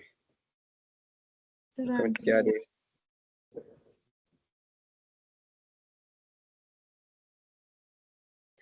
Okay, lakkoofsa 31 irratti waaqayyo geeddarannaa yaada garaatii fi dhiifamuu cubbuu Israa'eliif kennuudhaaf abboomaa fayyisaas godhee gara mirga isaatti ol isa fudhateera jedha malee du'aa isa kaasee yookiin isa ajjeesee hin jiru. Kanumti inni ol fudhatameef iyyuu maaliin dhiifamuu cubbuu geeddarannaa yaada qalbii namaa fayyisuudhaaf abboomuudhaaf waan hunduma baateetuma ol bahee jechuudha. Akkamitti miti moo waan hin beeku akkamitti wanti barattan jira waan akkana. Yesuus har'ayyuu mirga waaqayyoo dhaabatee nuuf kadhachaa jira kan jedhu macaafa keessa waan jiruuf sana faana wal qabatee har'ayyuu araaraaf dhaabatee jira. Isuma kaleessaati. Akkasumatti Yesuus amma foonuma isaa hafuura ta'e malee foon sanaan jira jettanii yaaddu foonuma isaa gaafa sanatti nyaatan jira jettanii yaaddu ta'e yaadannoo hin beekaanis hin beeku. Ganii ammayyuu hojii araaraa hojjetaa jira yoo jennee yaadni natti fakkaata gaarii kan ta'u. Ammas hojiidhuma araarsoo hojiidhuma dhiifama hojiidhuma namoota araarsoo hojiidhuma waaqayyo hojii walitti araarsutti jedha malee. Miti akkasumatti balbala araaraa ammayyuu hin cufamne miti ganaa. Luba bara baraatti jedha mitiire. Luba bara baraatti. Bara barannaa jedhu dhuma kan hin qabne.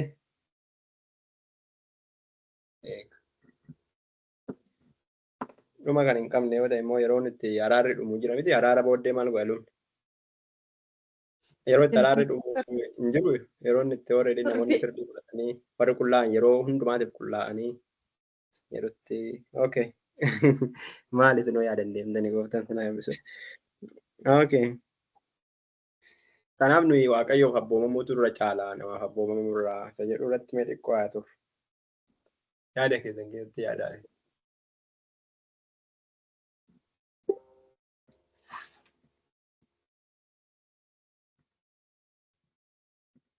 Waaqayyoof abboomamuu namaaf abboomamuutu caalaa isa jedhu.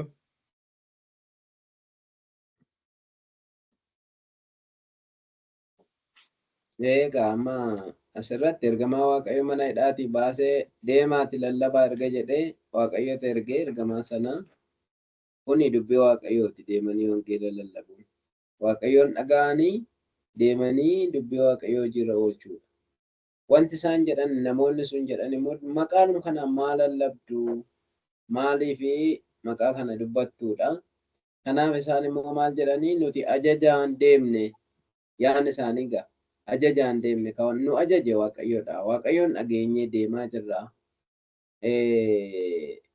Waaqayyoon dhaga'uurra immoo nama dhaga'uu wayya yoo jettan isinuu faradaa jedhanii dubbatanii jechuudha. Kanaaf wanti isaan hojjetan suni ajaja Waaqayyooti. Waaqayyoon dhaga'aniitu jira oolchaa jiru.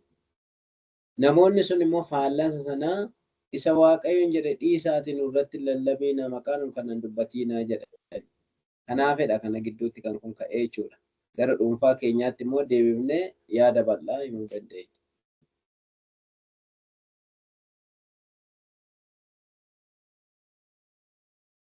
Yaada keessan keessatti gooftaan sinaa eebbisu.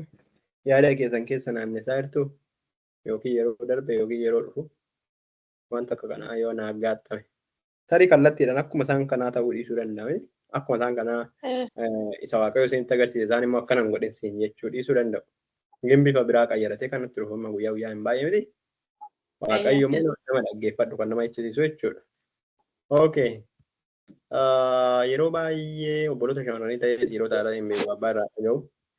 Waaqayyo dhaga'u moo nama dhaga'u fayyaa kan jedhu kuni namaaf hin abboominaa jechuudha. Maal jedha nuyi namaaf abboomuu irra Waaqayyoof abboomuu nurra jira jedha. Kana jechuun namaaf hin abboominaa jechuudha. Kan isaan abbooman suni maqaa gooftaa Yesuus Kiristoos hin dubbatinaa hin barsiisinaa jedhan kaaka. Isa abboomamuu didanii. Okay, gooftaan si eebbisu. Abboommiin isaan didanii abboommii Waaqayyoo sana kan cabsu yoo ta'e abboommii namaa hin barbaannu jechuudha. Abboommii namaa abboommii Waaqayyoo isa cabsu sana jechuudha. Malee noormaalii namaaf hin abboomamiina jechuu osoo hin taane abboommii namaa isa abboommii Waaqayyoo cabsu. Namni maal godha kan jiru jira miti tiksi keessa. Maal gochuu danda'are kan jiru jechuudha. Waaqayyo edda gara koo gore eenyuun natti faraduu danda'are kana kan jedhu jechuudha. Obboleessa koo surree kee ol butadhu yoo jetteen tiksii kana sii kenna. Nama dhaga'uudha moo Waaqayyo dhaga'uu caalaa siin jedha. Namni maal godha tiksi. Ofitti kolbitu. Numaan daarektii jettee surree keenya ilaalaa jecha.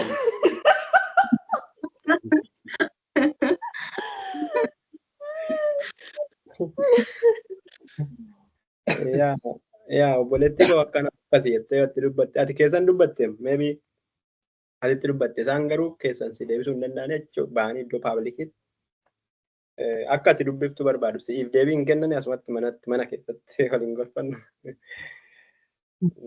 Waan akkasii argitanii hin beektan moo numbichaas argaa? Hai beeka. Yeroo darbe wanta akka kana na mudataa ture. Tibba gaddaa kana Waaqayyo kanaan dura waa'ee harmee kootii natti dubbataa ture jechuudha. Abjuus nan argaa ture akka isheen duutunna. Ani garuu Waaqayyo jajjabaadhu naan jechaa ture jechuudha. Wanta sana hundumaa yeroo dagadhee bahetti namoonni baay'een ati maaf hin jettee maaf akkas hin taane wanti jedhamu jira jechuudha. Ana garuu keessa koo kan jiru tokkoffaa oolmaa Waaqayyo gochaa Waaqayyo. Anumtuu eenyuma ta'ee Waaqayyo jajjabaadhu wanti gochuufan jira erga natti dubbate. Ani immoo maafan gadda kan jedhu keessa koo jiranna. Mudannoon akka kanaa jira. Waaqayyo nutti dubbate kana godhaa nuun jedhee namoonni immoo ala ta'anii maaf akkas goota akkasiin jiran jiru. Jira wanta akkasii jechuu barbaadan. Okay. Tan saabbisu kun immoo danda'ummaa waan baay'ee guddaa iyyuu safarri isaa nuti illee waan xiqqaaqinii waan jedhamu keessa iyyuu waan baay'ee qabna normaali. Nama sodaachuun jedhama jaamni qulqulluun kiyyootti nama galchaa jira. Inni kunis dhugaadha. Kan waaqayyoo moo kan namaatu wayya lakki waaqayyoon dhaga'uu nu wayya nama. Inni kunis dhugaadha. Namni maal laa godha kan jedhu inni kunis dhugaadha. Biyyoon kun hundumtuu gola golatti galu qaba miti iddoo iddoo isaa qaba. Nuti illee warri qo'annu baay'ee dogoggora amma kanaan qabnu yaada. Iddoo qaba jechuu barbaade nama qixa ishiin dubbatteen ishiin duraanii ni baate moo wal'atuun qixa dubbattee namni kun dubbii waaqayyoodha. Noormaali dubbii waaqayyootiyyuu nuti amma yeroo baay'ee namaaf jecha dhiifnee hin beeknu dhugaa yoo dubbanne dhiifnee beekna. Sodaa namaatu jechuudha amma. Abjuu ta'ee mul'ata ta'ee yeroo itti walii wallaallu jira waaqayyoo duratti dubbate waan ittiin dubbanne yeroo hin jennu jira yeroo itti baay'ee amantii isaa hin qabne jechuudha. Dhandhee ija jabaannee gochuudhaaf jechuudha iyyuu amantii isaa yeroo hin qabne jira. Noormaalii gaaffii kan itti ta'e namoota kanatti jarroonni kun akkasii yeroo darbe argitan itti hin baranne hin qoranne akkasii yeroo jedhan garuu yesuus wajjin turan yeroo darbe ilaalleerraa jechuudha. Sababa kana sirriitti wadhaa garuu namaaf abboomamuun baay'ee gaariidha. Baay'ee gaariidha. Naan jedhu waaqayyo wajjin isinitti buusuudhaaf otoo hin ta'in hafuura wajjin isin buusuudhaaf otoo hin ta'in isin macaafa qulqulluu wajjin yookiin wanti jireenya fakkaatu kanarraa isin eenyu jechuudha otoo hin ta'in namni dhufee wanti nu abboomu baay'ee jira. Waaqayyos immoo dhufee waaqayyo irraa nutti dubbachuu isuu danda'a. Namarraan dubbata. Ergama waaqayyo waaqarraa waaqayyo kallattiin ittiin dubbanne ergamaatti erge. Ergamaan dhaqee waaqa godhe. Ergamaan humna namoota qulqullummaatti hin ergu yoo barbaade. Maal hojii ganaa bartoota achi baasee achi dhaqee isaan erguu barbaade. Isaan kunis karaa tokkoon namoota jechuudha. Keessumatti immoo namoota waaqayyo qulqullaa'anii fakkaatanii abboomamuun gaariidha. Warri abbaa manaa qabdan immoo abbaa manaafis abboomamuun gaariidha. Hin yaaddeenaa. Abboomamuun gaarii amma waaqayyo wajjin walitti nama hin buufnetti jechuu barbaade. Garuu waaqayyo immoo namaafan abboomama innee adda baafnee beennu kan namaa sana diduudhaaf kan waaqayyo sana beekuu qabna jechuudha. Isa cal jennee dhannee tiksiif xillik jennee dhannee tiksii fudhannee dhumnu osoo hin ta'in dhuguma waaqayyo natti dubbateera. Namni kun immoo faallaa waaqayyo natti dubbate kanaafuu isa kan waaqayyoon filadha jechuu danda'u qabna malee tiksiidhum tokko sammuu keessa jiraateedhaaf ittiin of mannoo jechuudha miti jechuudha ittiin ofii self defense ofirraa nama deebisu tokkoof miti jechuu barbaadata. Faallaa isaa immoo namni takka waaqayyo sodaachuuf nama sodaachuu gargar baasuu wallaaltanii tarii nama sodaadhaan waan tokko inni kun amma dubbii waaqayyooti garuu waan ta'e dhabdan jira yookiin waan ta'e dabarsitan jira kan itti gaabbitan. Ayyoo ta'uun gaafsan akka waaqayyo godhee kan jedhu jechuudha.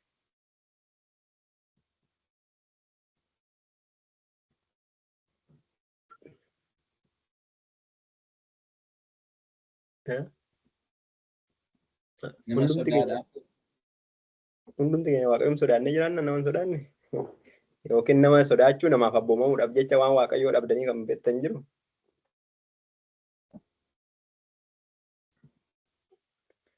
Indee hin jiraata malee namni hin dubbatu malee baay'ee jira waan akkasii.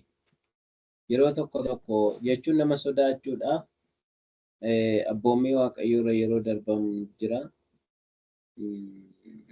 Jechuun riskii baay'ees ta'uu dhiisuu mala waanuma fedha waaqayyoo ta'e tokko nama sodaachuudha yeroo nuti itti dabarsinu jira. Amma fakkeenyaaf yeroo baay'ee uummata keenya hawaasa keenya keessa gidduutti namni wal makee jiraata firaa fi inni kaan hin dhugaa inni kaan immoo amantiidha. Amma fakkeenyaaf ofii hin dhugnu yoo ta'e waan ofii hin dhugne tokko fira keenya affeeruun hin ta'u akka macaafa qulqulluutti jechuudha. Amma fakkeenyaaf wantoota dhugaatii alkoolii qaban firoonni keenya waan dhufaniif waan isaan jaalannuuf waan isaan bakka keessummaa fagoodhaa dhufanii keessummaa kabajaati waan ta'eef ofii hin dhugnu garuu wanta mandara keessa jooranii dhaqanii yeroo isaan itti affeeran namni itti affeeru jira. Inni kun amma asitti abboommii waaqayyoo cabsuudha macaafa qulqulluu cabsuudha jedhee fudhata. Nama sana garaa ga'uuf jecha waan macaafni qulqulluun hin deeggarre tokko yeroo taasisan wanta baay'ee jira. Amma wanta akkasii nama mudata. Yaa nama fakkeenyaaf gara jalqabaa yeroon amantiitti baay'ee wanni hin taane wantoota akkasii yeroo itti taasifnu jira. Namoota keessummoota kabajuuf jecha yeroo wanta akkasii goonu jira. Garuu as deebinee gaafa laallu akka macaafa qulqulluutti qoricha ofii hin dhugne obboleessa keetiif hin taasisii wantoonni jedhamu jira.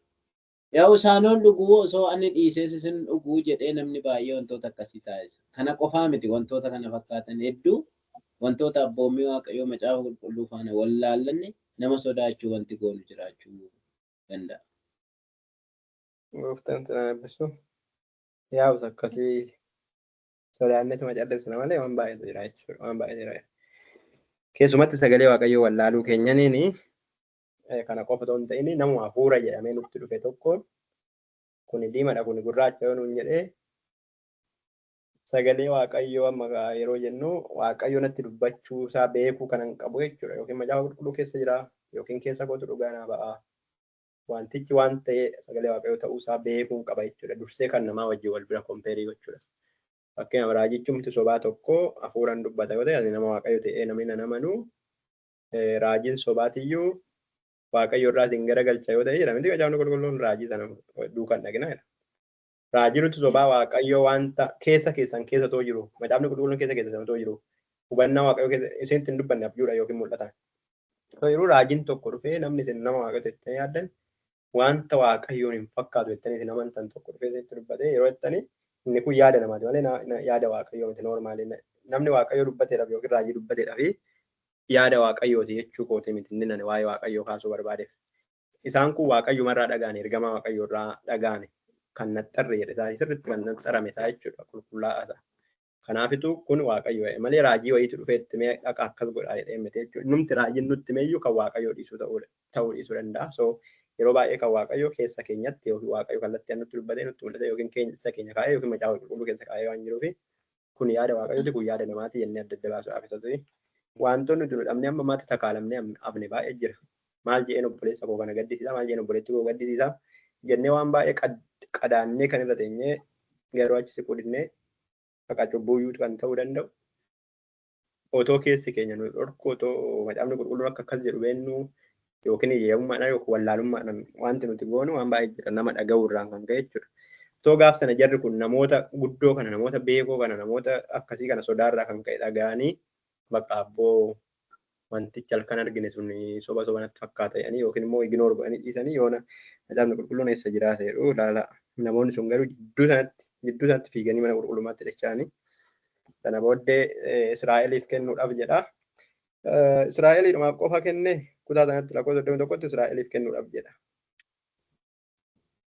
Yesuusin Israa'eliidhumaaf qofa kenne gooftaan fayyina abboomuu Hundumaa biyya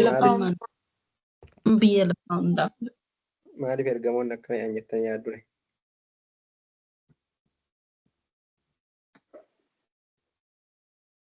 Maaliif Israa'eliif jedhanii kaan?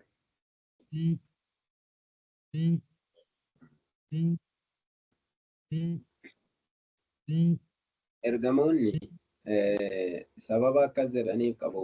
Maaliif sabni sunis gooftaan Yesuus warra Israa'el duwwaadhaaf dhufe jedhanii waan amananii akkasitti itti himee jechuudha. Haa ta'u malee gooftaa Yesuus kakuu haaraa keessatti gaaf tokko dubartiin gaaffii gaafate dubartii iddoo biraatii dhuftee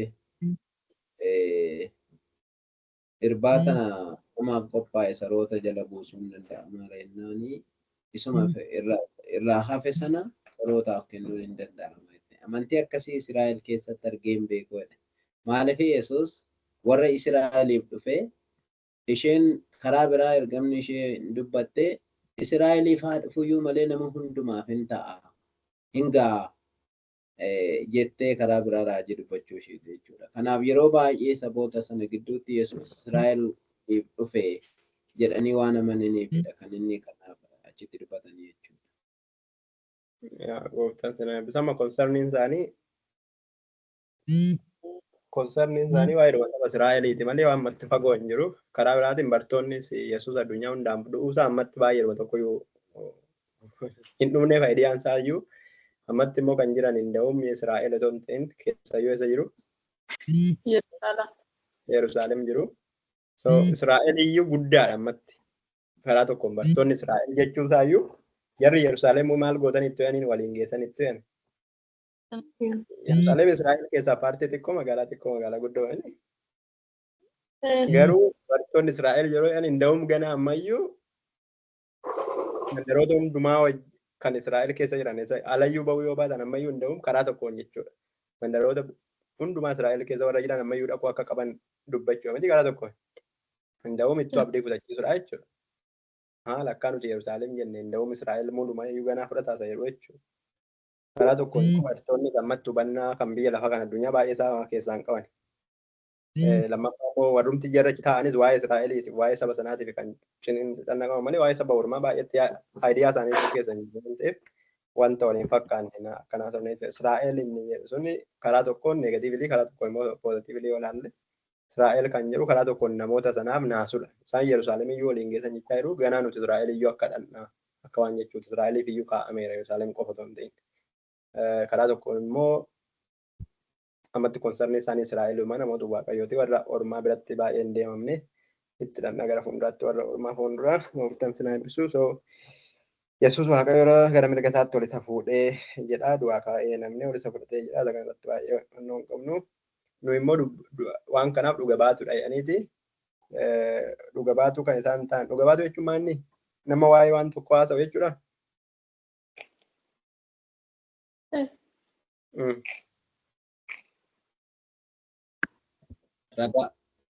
Ragaadha miti. Ragaa jechuun homaa jechuudha.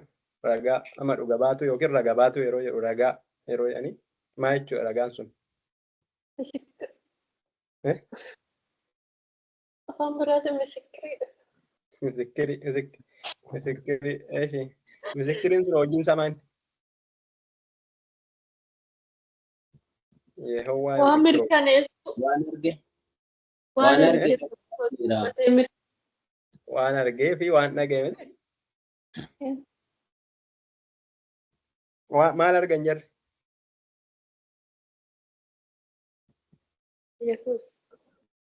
Yesuus maal ta'uusaa? Yesuus akka du'ee du'aa ka'uusaa.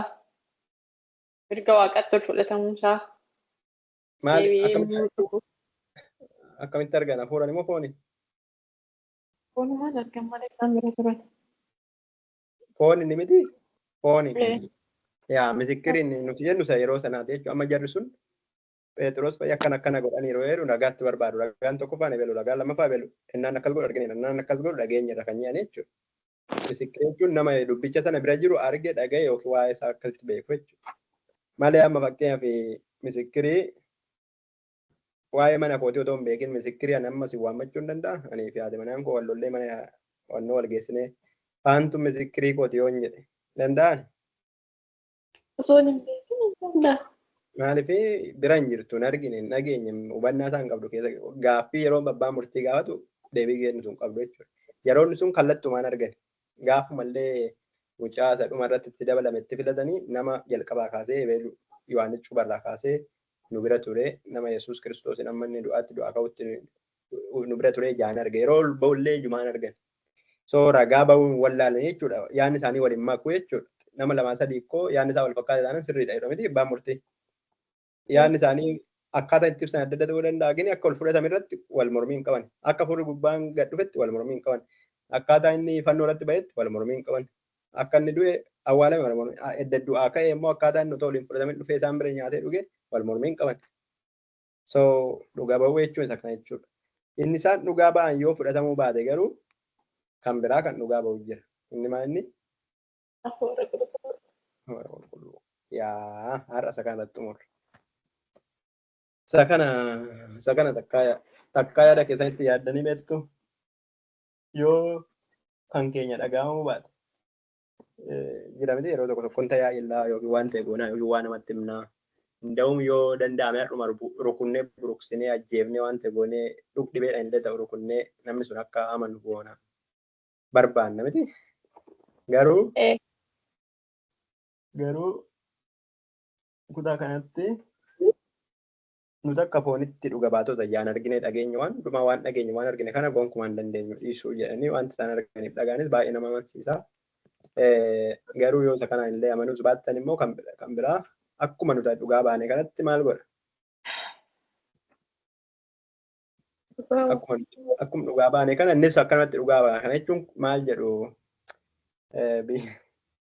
biyya keenyatti raajonni ergaa tokko namatti raajanii ergaan sun dhaqee raawwatamee sana booda torban lamaan tokko booda namicha qabanii fidanii maal jedhu?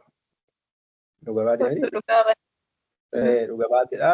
Sana booda namichi kun akkana gaafa akkana ta'e ennaa jedhee akkas inni jedhe dhugaa ta'uu dhiisuu isaa maali an beeku? Konfirmeeshinii waan jedhamu tokko jira. Gaafa akkasii raajii ebeluun akkana jedhee ennaa jedhu viidiyoo ishii gaafa raajii ebeluun jedheen sana keessaa qotanii konfirmeeshinii affiduuf gaafa akkana immoo dhaqee iddoo akkanaatti mana yaalaa dhaqee yeroo jedhu mana yaalaa yeroo dhaqu sana keessaa qotanii fidu. Achi immoo waraqaa ragaa akkasitti naa kennanii dhibeen HIV sirra hin jiru kana booda bilisa naan jedhanii na jedhu waraqaatti dhibee bilisa HIV negatiivii kan jiru fidateefa konfirmeeshiniidha jechuudha. Kanaaf nuti akkuma akkanatti odeessine kana akkasuma sana immoo nu qofa otoo hin ta'in Waaqayyos yookiin Hafuurri Qulqulluun dhugaa ba'aa jedhan. Jarri immoo Hafuurri Qulqulluun isin dhugaa ba'u kun nu itti maaf nutti hin himin nuyi maaf dhugaa nutti bahin. Inni isinitti dubbatu isinii kenname kun nuyi maaf hin kennamin akka hin jenneef immoo maal jedha kaan?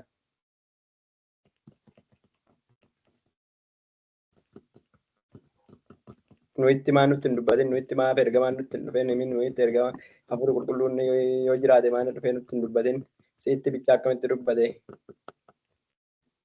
akka hin jenneef immoo Hafuurri Qulqulluun warra Waaqayyoof abboomaniif kenna. Warra namaaf abboomanii otoo hin ta'in Hafuurri Qulqulluun warra Waaqayyoo abboomaniif kennama. Kanaaf nuti isin dhaga'uu dhiifne Waaqayyo kan dhageenye fi Hafuura Qulqulluutu nuuf kenname. Hafuurri Qulqullichi immoo akkuma nuti jennu kanatti dhugaa ba'annis. Kanaaf garaagarummaan hin jiru. Tarii wanta Waaqayyoof abboomamneef inni kun nuuf kennama. Isinis yoo Waaqayyoof abboomamtan Hafuura Qulqulluu isinii kennamaadha karaa biraatiin. Fayyinnis isinii kennama. Gooftaan Yesuus Kiristoos dhiifamuu cubbuunis yaaddan geeddarachuunis hundumtuu yoo Waaqayyoof abboomamtan isinii kennama. Waaqayyoof hin abboomamne nama duukaa garuu akkuma ebelu jedha akkuma nama jedha akkuma Gamaali'eel jedhetti luccaa ooltu taanaan garuu isinii wannoon jettanii. So istaandii keenya sirreeffannaa har'a. Akkam isin akka Waaqayyo yaada keenya keessatti akkamiin waa'ee fayyinaa dhiisa waa'ee fayyinaa nuti fayyinee keessa fagaanne irra yuuti almost xumurre akkuma ta'e deebi'ee dhufuu ga'eera gini guyyaa guyyaatti kan nuti akka namni jedhetti deddeebi'aa oollu moo akka namni jedhetti akkuma jedhetti